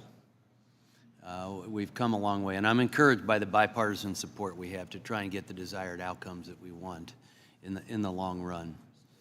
I sit on the Intelligence Committee as well as a couple other members of this committee do. And, you know, Dr. Reeve, I have to tell you that, you know, you said you know of no espionage. Well, it depends on what you call espionage. It's not that the student's sneaking around, this and that, but every student goes back to China, and they don't just go back to their families and live out their life. They are a function of the Chinese government as they come here as students. And, you know, we now have on our campuses where we are taking members of the appropriate staff at universities, and they are getting clearances, security clearances, so that we can let them know the types of things that are taking place on our campuses by the Chinese in an effort to steal intellectual property, whatever the case may be. So that is going on. I just thought you should be made aware of that. But, you know, I look at trade a little bit differently. It's just another one of our tools. China is a geopolitical adversary. There's no doubt about that. And, you know, trade is one of our tools. I want to have good economic relationships, good for America, but also I look at it as a national security tool. And, you know, when we use things like tariffs, it does come with consequences, unfortunately. And, you know, our farmers felt that, no doubt about it. You know, I tell my farmers, you are patriots, you are true patriots in America today for what you've endured during this time, because we're in a Cold War. We are, whether we like it or not, whether it's cyber or whatever the case may be. This is all part of a Cold War effort if you understand China's long-term goals. And yeah, hey, I prefer, you know, trade over subsidies for sure, no doubt about it. And I appreciate, Mr. Follett, your generational farm. There's plenty of them in my district in Southern Ohio, and it's a beautiful thing. To me, it's the heart and soul of America, our generational farms, and I want to see it continue without a doubt. That's why I've been in favor of getting rid of the death tax, right? So it's a lot easier for you to pass that farm on to your son or daughter, whatever the case may be. And I don't want China owning your farm. I don't want China taking over your farm and make it a part of their great efforts. So we're in a situation right now, in my opinion, we want to keep this train on the track. We got some momentum going right now. USMCA, good associations going on with Japan, with the UK, and now this Phase 1 China deal. Is it perfect? No. Is it everything we want? No. I believe it's good for farmers. I believe it's good for innovators. It gives protection, some enforceable protections. And, you know, Phase 2, you know, we need to mix the trade with increased diplomacy in Phase 2. No doubt about it. And address in many ways, not just on the trade deal, but the human rights issues, et cetera. So we have a lot of opportunity ahead of us, and I want to keep going in that direction.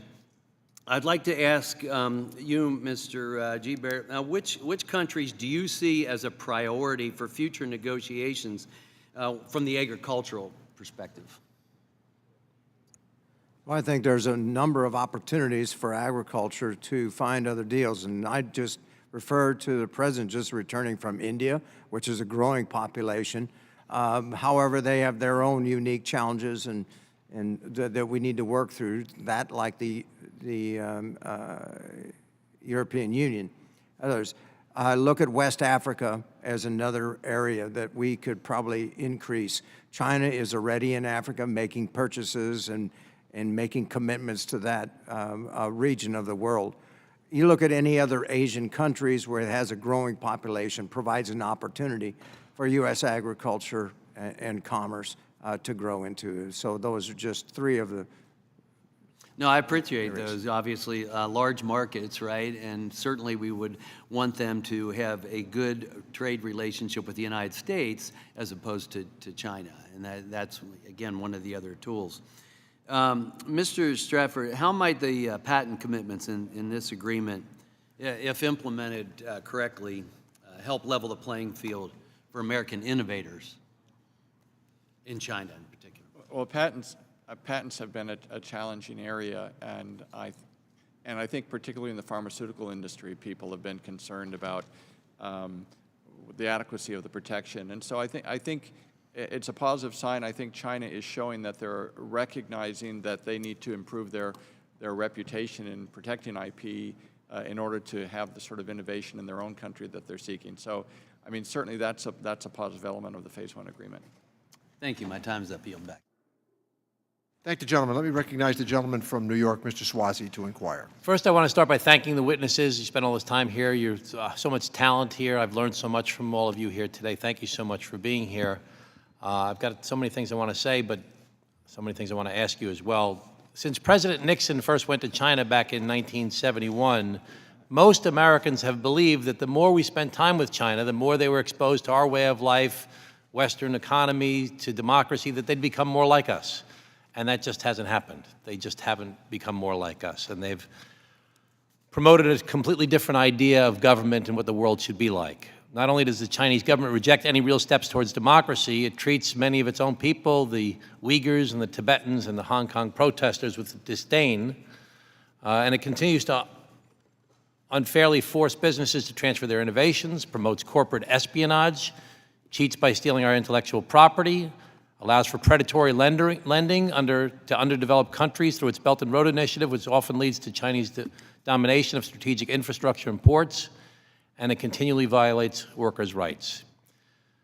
China is simply trying to rewrite the rules of governing the Western rules-based order. So a couple of things that I heard from you today is that China is starting to view the U.S. as being unreliable, and as a result, they want to become more self-sufficient and do less with us because they can't count on us to be there when they need them. We in America often look at China as being unreliable. You talked about the China plus one rule before. That they're being unreliable, so we need to deal with other folks.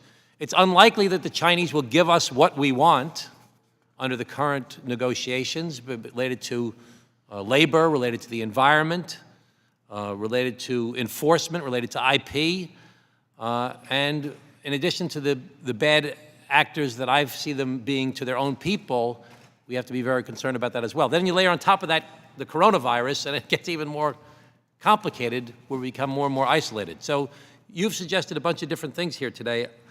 I've heard a lot of my colleagues, they want to make it about Trump and about the administration, what they've done already, and they want to make it about Obama and what they did or didn't do. And I really like the way that Ms. Lee stated it earlier, where she said the Trump administration's more aggressive stance towards China, including the willingness to employ tariffs as leverage, in many ways represented a welcome shift in approach from the previous administration's inaction and timidity. Ultimately, however, the Phase 1 deal squandered the leverage and failed to address the key structural issues at the root of the U.S.-China economic relationship. I think that was a very fair way of putting this. So we've had suggestions from people here today that we need to do several things. We need to have a multilateral effort. We need to team up with our allies together to try and combat what's going on. India was just brought up a second ago. That's probably one of the most important countervailing forces in the region, along with Korea and Japan, Australia, Europe. We need to have better interagency work by America vis-a-vis China. We need to invest more in R&D here in America, similar to an Apollo program was suggested by Dr. Reif, bring more immigrant talent into America, accelerate commercialization. We need to have our own infrastructure plan here in America, and we need our own Belt and Road Initiative for the Western Hemisphere, I would argue, and beyond. We need to be, why aren't we investing in Central America to try and deal with our immigration issue, try and improve their way of life, but also open up markets to us as well? So I took a long time to say all that. What else do we need to do to look at this in a comprehensive way as to how we can deal with this major strategic adversary for the long-term future to achieve what Mr. Beyer suggested earlier? How can we make the world a better place to live in it? Mr. Stratford, what else did I leave out? So President Trump has embarked on a great experiment to figure out what's the best way to deal with China because the other ways weren't working. And I think we're in the middle of the experiment. I think one thing that we've seen is that the whole relationship is sort of undergoing a recalibration. And the problem is we've had trade negotiations that have been, exceptional efforts by the U.S., but we haven't been talking about how we're going to have our security relationship and how we're going to deal with other things. And if the Chinese and we don't get a broader consensus on those issues, we won't be able to agree on the economic issues either. And we don't have a clear policy in the United States government about how to deal with these issues. There's some hawks that say we should just decouple from China. And if we don't pay better attention, that could happen. And so we need to be very thoughtful about how to optimize the recalibrated relationship we're trying to work towards. Mr. Hernstead is dying to say something. Yeah, I just wanted to say in the time remaining, we also need to do much more work on looking at China's investment in the U.S., in our own infrastructure, in our own companies, and what that entails in terms of transferring stuff back. Can Ms. Lee just say one quick thing, Mr. Chairman? One quick thing. I think the U.S. has to start by setting our own goals and identifying strategic industries and investing, then figure out where trade policies are undermining our ability to meet those goals, and then also find the wherewithal to invest as we need to in our own infrastructure and R&D. Thank you, Mr. Chairman. Thank Thank the you so much gentleman. to the witnesses. Let me recognize the gentleman from California, Mr. Panetta, to inquire. Thank you, Mr. Chairman. Thank you, Ranking Member Brady, and to all the witnesses for your time, preparation, and of course, your service, what you do outside of this hearing room. So thank you very much. Look, I think we all understand that the U.S. and China, clearly two of our largest economies in the world, if not the two largest economies in the world, with one big economic relationship that needs to be clearly carefully managed. And with a thoughtful approach, this type of relationship, when it comes to our trade, can benefit our economy while encouraging China at the same time to follow international norms, protect the rights of its citizens, and treat its partners fairly. Unfortunately, what I have yet to see, though, is sort of a coherent strategy in our approach to dealing with China. We've been pushed into these trade disputes with really no clear end game, unfortunately. And we've seen no clear sense if or when a Phase 2 agreement will happen or what it will address. Now, yes, there's been tariffs. We know they've been imposed. And unfortunately, the administration continues to claim that the tariffs are paid for by Chinese exporters and that they are offsetting the cost of the bailouts to farmers who are struggling, as we've heard and we do know. Yet even if the tariff costs were borne entirely by the Chinese, it would only represent a fraction, a small fraction of the aid that farmers have received, which is now twice as large as the 2009 auto bailout.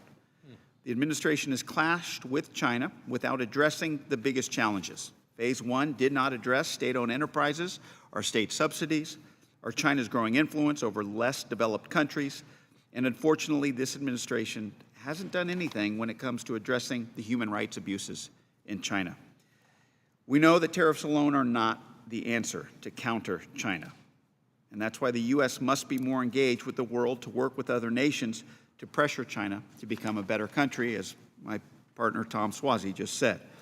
And so this hearing is an opportunity to highlight where we have gone wrong and to contemplate better paths forward. Now, I come from the Central Coast of California, otherwise known as the salad bowl of the world. But yet we have a lot more than just salad. You name it, we grow it, especially when it comes to specialty crops, soft fruits and vegetables. And I enjoy and I respect people who work in agriculture. Yes, they work hard, but what I've seen is they're constantly pivoting. They're constantly pivoting to survive, be it with Mother Nature, be it with immigration or the lack of immigration reform, be it with our markets, be it with our mandates that they're constantly having to deal with.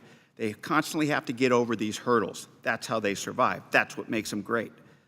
But this trade war is a pretty big hurdle to get over. I think we know that. Recently, we've seen the loss of 100,000 farms in the last 6 years. Chapter 12 bankruptcies are through the roof when it comes to agriculture. Farm debt, over $416 billion at an all-time high. And unfortunately, I hate to say this, but it's true. Suicides in the farming communities are at an alarming frequency. That is why you're seeing the average age of the farmer also go up to 58 at this point and not having younger people getting into agriculture because of the difficulties. But I'm optimistic, and clearly so are you two. I understand that. That's how you have to be in being in agriculture, just like being in Congress. You got to be optimistic to be in this. Okay, we get that. But I think what makes us optimistic are not short-term bailouts. It's long-term business. We understand that. Now, Mr. Guiber, you said we await the benefits of new trade, of the new trade agreement. My question, though, to Mr. Dufault is, how much longer can farmers wait?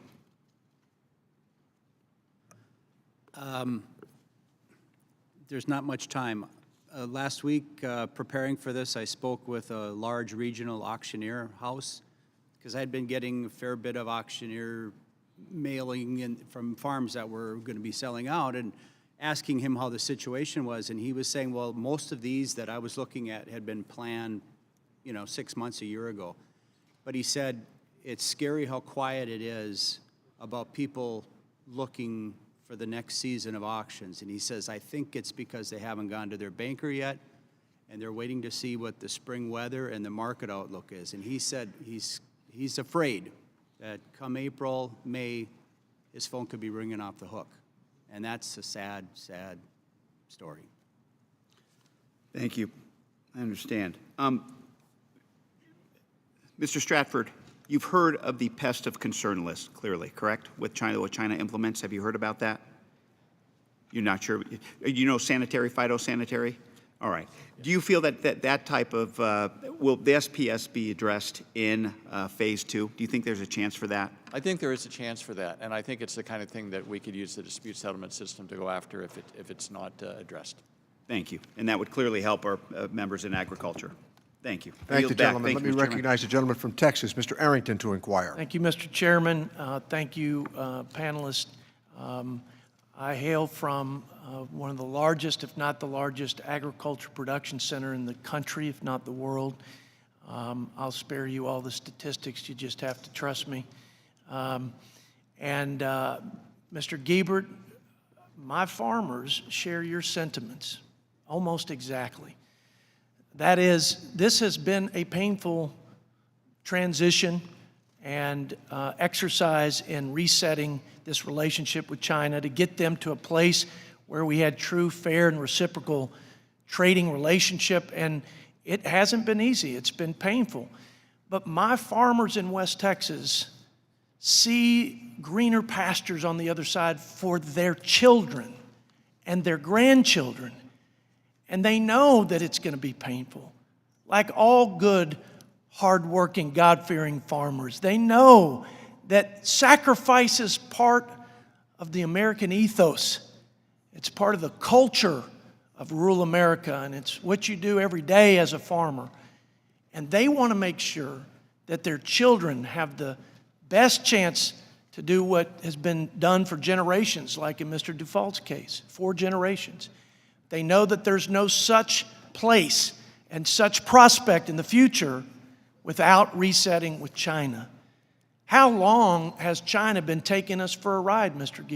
Giebert? How long have they been operating in an unfair and an unseemly way with the American producer? A very long time. I don't know the year specifically, but it has been a very, very long time. Mr. Dufault, how long has China been messing around with us in an unfair way, in the way they subsidize their farmers and the way they distort and manipulate the markets through currency and stockpile and dump cheap product to jack with the prices? How long has that been going on? Yeah, I don't have a year for you either. Has it been years? I don't know. Has it been years, Mr. Giebert? Can you at least say it's been years? It's been years. Years. Years. Who was going to stop it?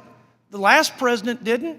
Presidents of both parties before haven't, because it takes what Mr. Hermstadt said, the will, the political will, to stand up to them and take some of the political flack back home, to stay with them and to send the message that we're not going anywhere until they treat our workers and our manufacturers and our farmers fairly. When is there a good time to do that? I think that's the biggest existential threat to my children and to the next generation of farmers in West Texas. I say God bless this president for taking them on. It's easy to armchair quarterback this thing. I think we're being ticky-tack, quite frankly, about what he could have done and should have done and would have done.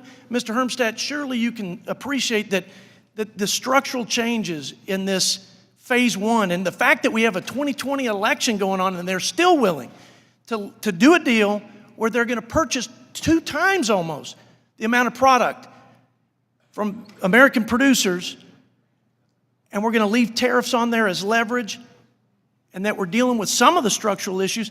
I mean, that's remarkable to me. It's historic. Now, the proof's in the pudding. The proof's in our ability to hold them accountable, enforce it, and their behavior will determine whether this has been success or not. But in principle, Mr. Hermstadt, good to see you again, by the way. But I mean, this is significant. This is substantive. Would you not agree? I agree that the proof is in the pudding. But would you agree in principle, if we can get them to change their behavior because of the enforcement, among other things, this is substantive. We want to get to phase 2. You're right. I love what you said. I almost agree with everything you were saying earlier.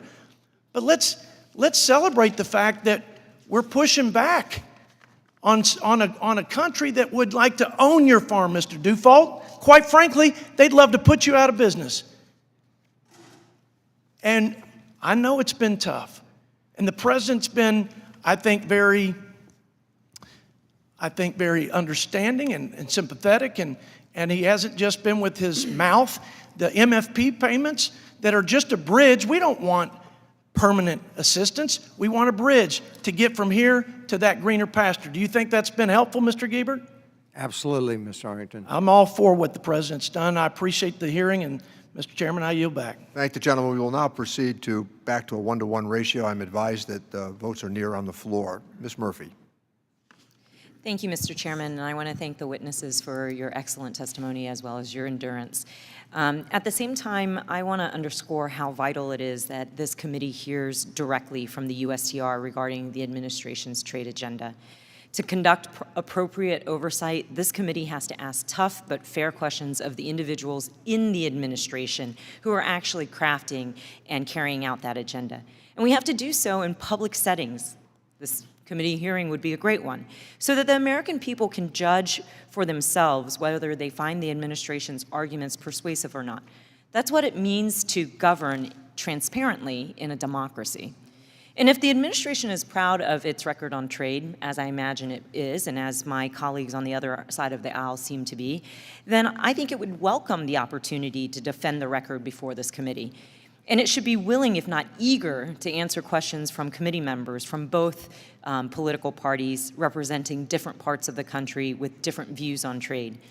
For example, on this committee, we have the right and obligation to ask the administration about the wisdom of its strategy towards China, and about whether we can expect Section 232 tariffs on aluminum and steel to continue in perpetuity, despite the paper-thin case such tariffs are necessary to protect U.S. national security, and about its defiance of a bipartisan congressional mandate to release the Commerce Report that makes the case for imposing 232 tariffs on auto imports, and about its unprecedented and, in my view, very bad decision to destroy the WTO appellate body rather than make a good faith effort to reform it, and about whether it has plans to strengthen America's economic position in Asia and work with its allies in that region to counteract China now that the administration has unilaterally, and in my view, unwisely, withdrawn from the TPP. And finally, about whether USMCA marks the end of the road or instead whether it will pave the way for future comprehensive bilateral and multilateral trade deals negotiated with congressional input and final approval. I know the chairman is working diligently to get Ambassador Lighthizer back before this committee, and I commend him on that effort. But my personal view is that Congress shouldn't take no for an answer. We have the power of the purse, and we should use it. If USTR does not see it fit to testify before this committee, Congress should consider withholding a portion of its appropriated funding until USTR changes his mind about Congress's role in trade oversight. And I'll turn to my questions for the witnesses now. Mr. Stratford, I've been critical of the administration's strategy towards China, and I think China's unfair trade and investment practices violate both the letter and the spirit of its WTO commitments. And I believe that we need to work in a strong, smart, and strategic way to compel China to change course. But I think the administration's primary tactic tariffs has done more damage to the United States than to China. And it's done little to get China to change its problematic conduct. And it's been deployed unilaterally without the meaningful involvement, much less the blessing of Congress. I also think the administration has separately taken a series of trade and non-trade actions that have made it more difficult for other nations to join the U.S. in a united front against China, which would have given us increased leverage to make Beijing actually change its behavior. I think that was a real missed opportunity. Do you agree or disagree with my overall assessment? And do you think that, post phase one, I should feel more optimistic about this administration's strategy? And then finally, what do I tell my constituents who are getting hammered by the tariffs? Were the tariffs a means to an end? Or are they an end in themselves for this administration?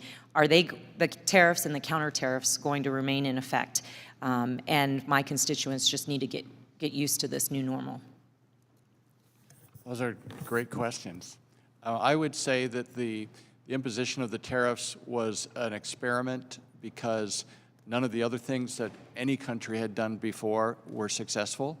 I think that there was a process in the negotiations up until around May when it looked like China was really going to make some very serious commitments and we would have the deal done. And if that had turned out that way, I think we would have all applauded it as an extraordinary accomplishment.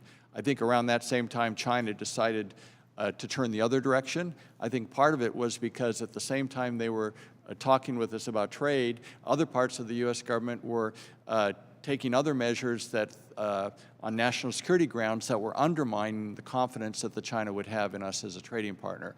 So I think the way it's turned out right now, we have a truce, but I also think that the prospects for really addressing these issues under phase two are going to be very, very difficult, and I think we're going to have to start to think about new ways to approach it.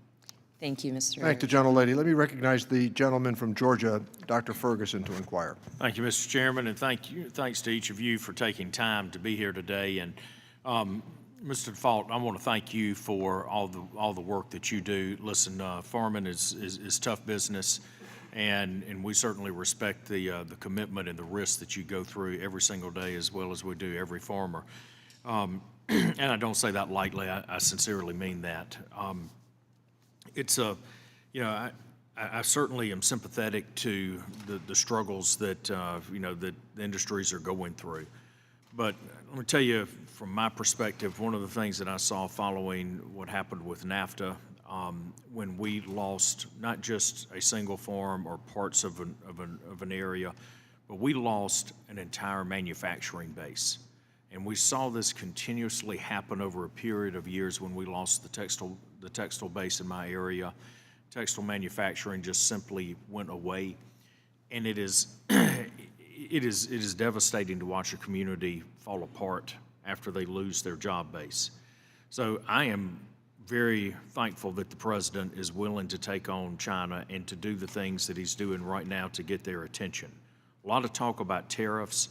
I don't think all of the niceties that people have tried in the past, I think you call this an experiment, I think it was very intentional.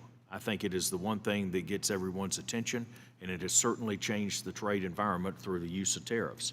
I certainly hope that we will continue to be successful in trade negotiations so that these tariffs at some point down the road come to an end.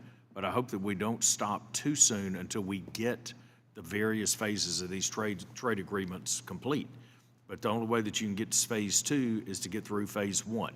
So again, certainly understand the position and the struggles that many of folks in agriculture have gone through, but also recognize that 83% of farmers right now still support and want the president to push forward. So with that, I want to move on to some questions here, because we know that for years China has stolen the U.S. intellectual property and technology, that they have done all of the things that we've talked about today around manipulation of currency, creating the unlevel playing field.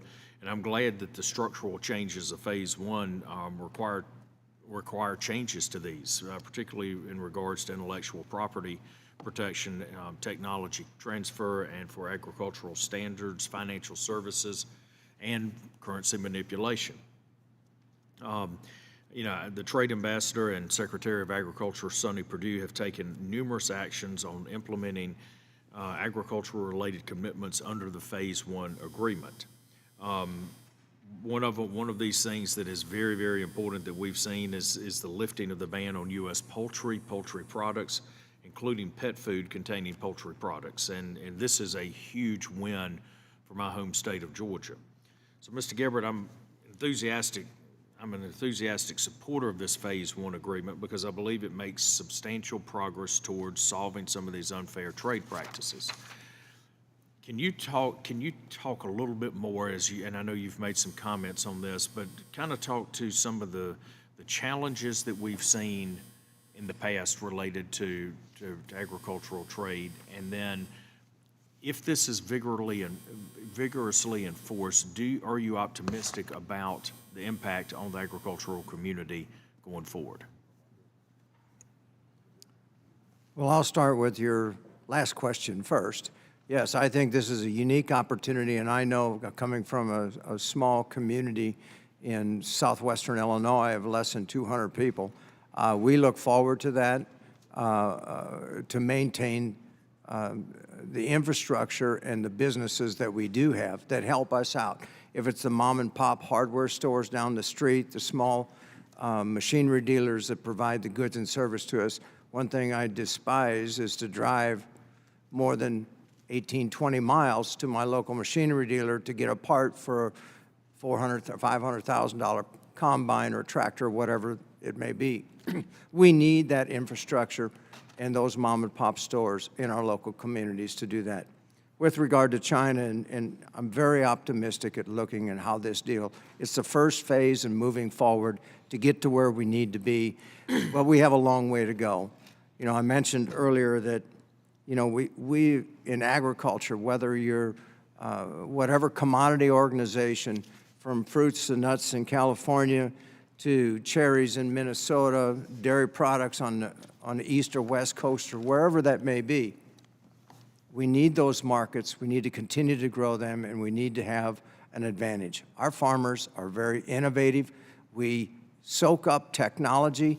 We are some of the most innovative sector in the U.S. economy to grow and to prosper, and we'll continue to do that year after year. Thank you, gentlemen. Let me recognize the gentleman from Nevada and then the gentleman from Kansas to wrap up this session. Mr. Horsford. Thank you very much, Mr. Chairman, and thank you to our witnesses. For years now, we've watched this administration fail to implement a clear, consistent U.S.-China strategy that holds the interest of American workers and our communities first. My colleagues across the aisle will argue that the proposed negotiations tariff relief will help American workers and families. However, what they may not admit is that we have yet to receive any assurances or transparency on tariff relief with China. China's response to the American presence in China is flat out unpredictable. China has made it very clear with previous actions of retaliation that our U.S. companies must comply with their insurmountable demands. If they don't, they fear the loss of sales and access to China's market.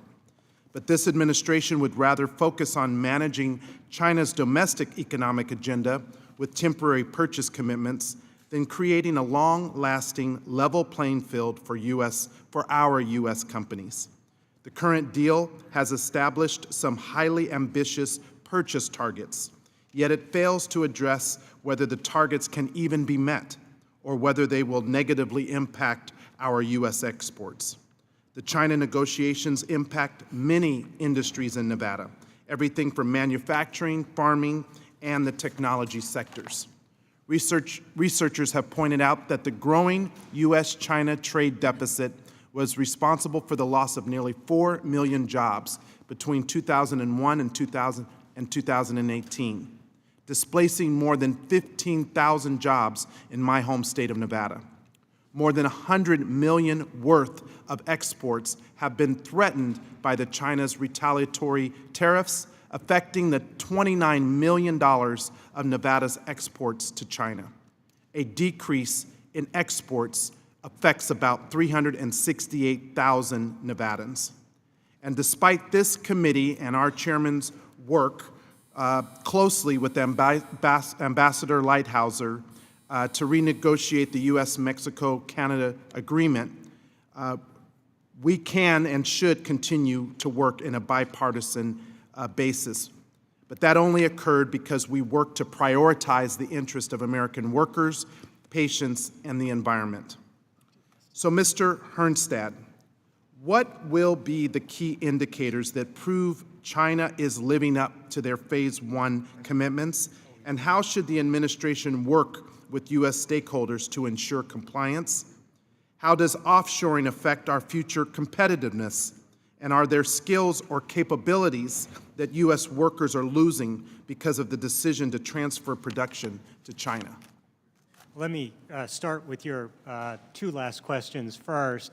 One, clearly, and I refer to my written testimony, we are losing work in a variety of ways, from the offshoring of work to China, and it's elaborated in my written testimony with respect to that.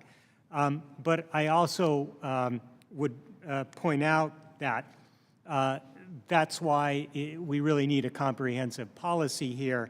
You asked me how will we realize what has happened.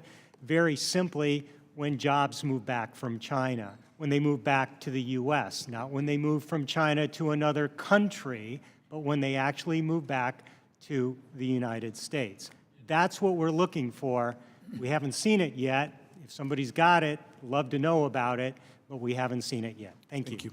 Ms. Lee, it's no secret that American workers and businesses are competing on a tilted playing field. The administration would rather protect the profits and overseas operations of multinationals instead of rewarding domestic production.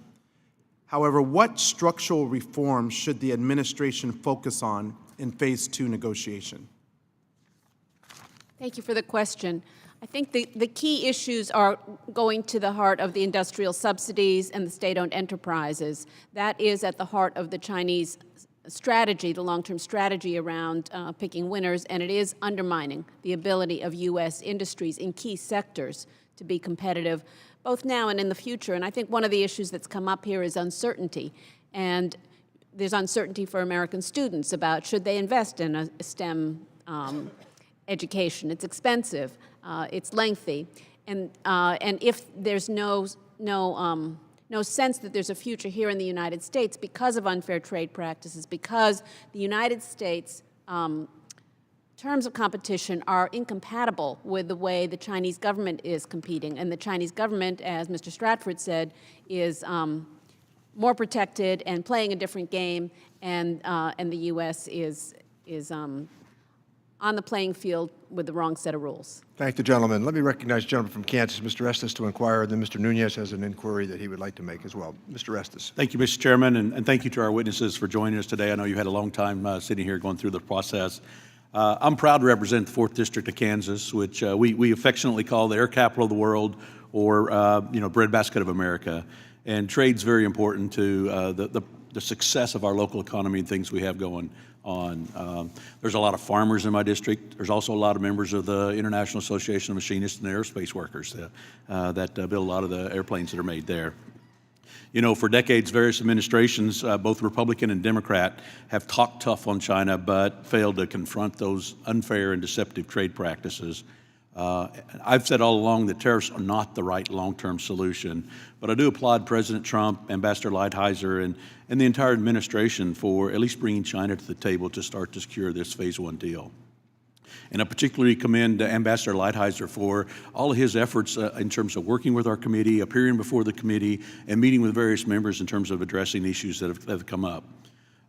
You know, for the first time, we can hold China accountable, and we've made significant progress towards protecting our intellectual property and preventing some of the forced technology transfers and currency manipulation. You know, the President Trump's Phase 1 agreement with China has already begun to benefit American farmers and their families.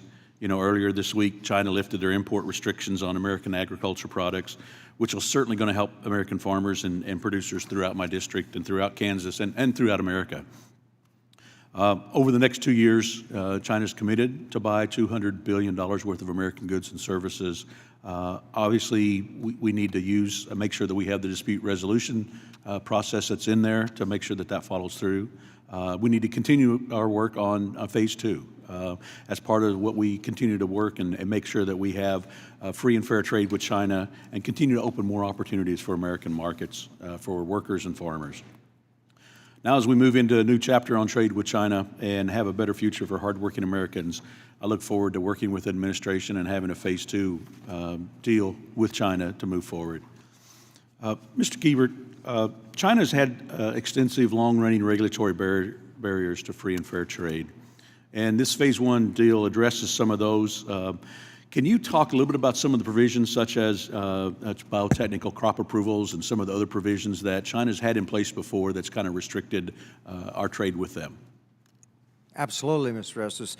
You know, and the one that I mentioned earlier in this hearing was the Starlink challenge that we faced a number of years ago, that our farmers and the technology was provided to our farmers here in the United States to grow, and we had thought we had assurances from China that they would purchase the corn that had that gene in it that would be put into the marketplace. However, we found out that they did not accept that type of technology, and it really created a hardship on our producers, and a settlement has just happened through a class action lawsuit late last year, earlier this year. Well, great. Thank you very much, and thank you for all the witnesses, and I yield back my time. Thank the gentleman. Let me recognize the gentleman from California, Mr. Nunez, to inquire. Thank you, Mr. Chairman. I'm going to just be real brief because I know we're trying to end the hearing here before the votes. I just want to make sure I make one point. Republicans on the Intelligence Committee have long had an investigation into China. It was during the Obama administration that the Chinese government announced its Made in China 2025 initiative. It's been largely left unchecked by previous U.S. administrations before this administration.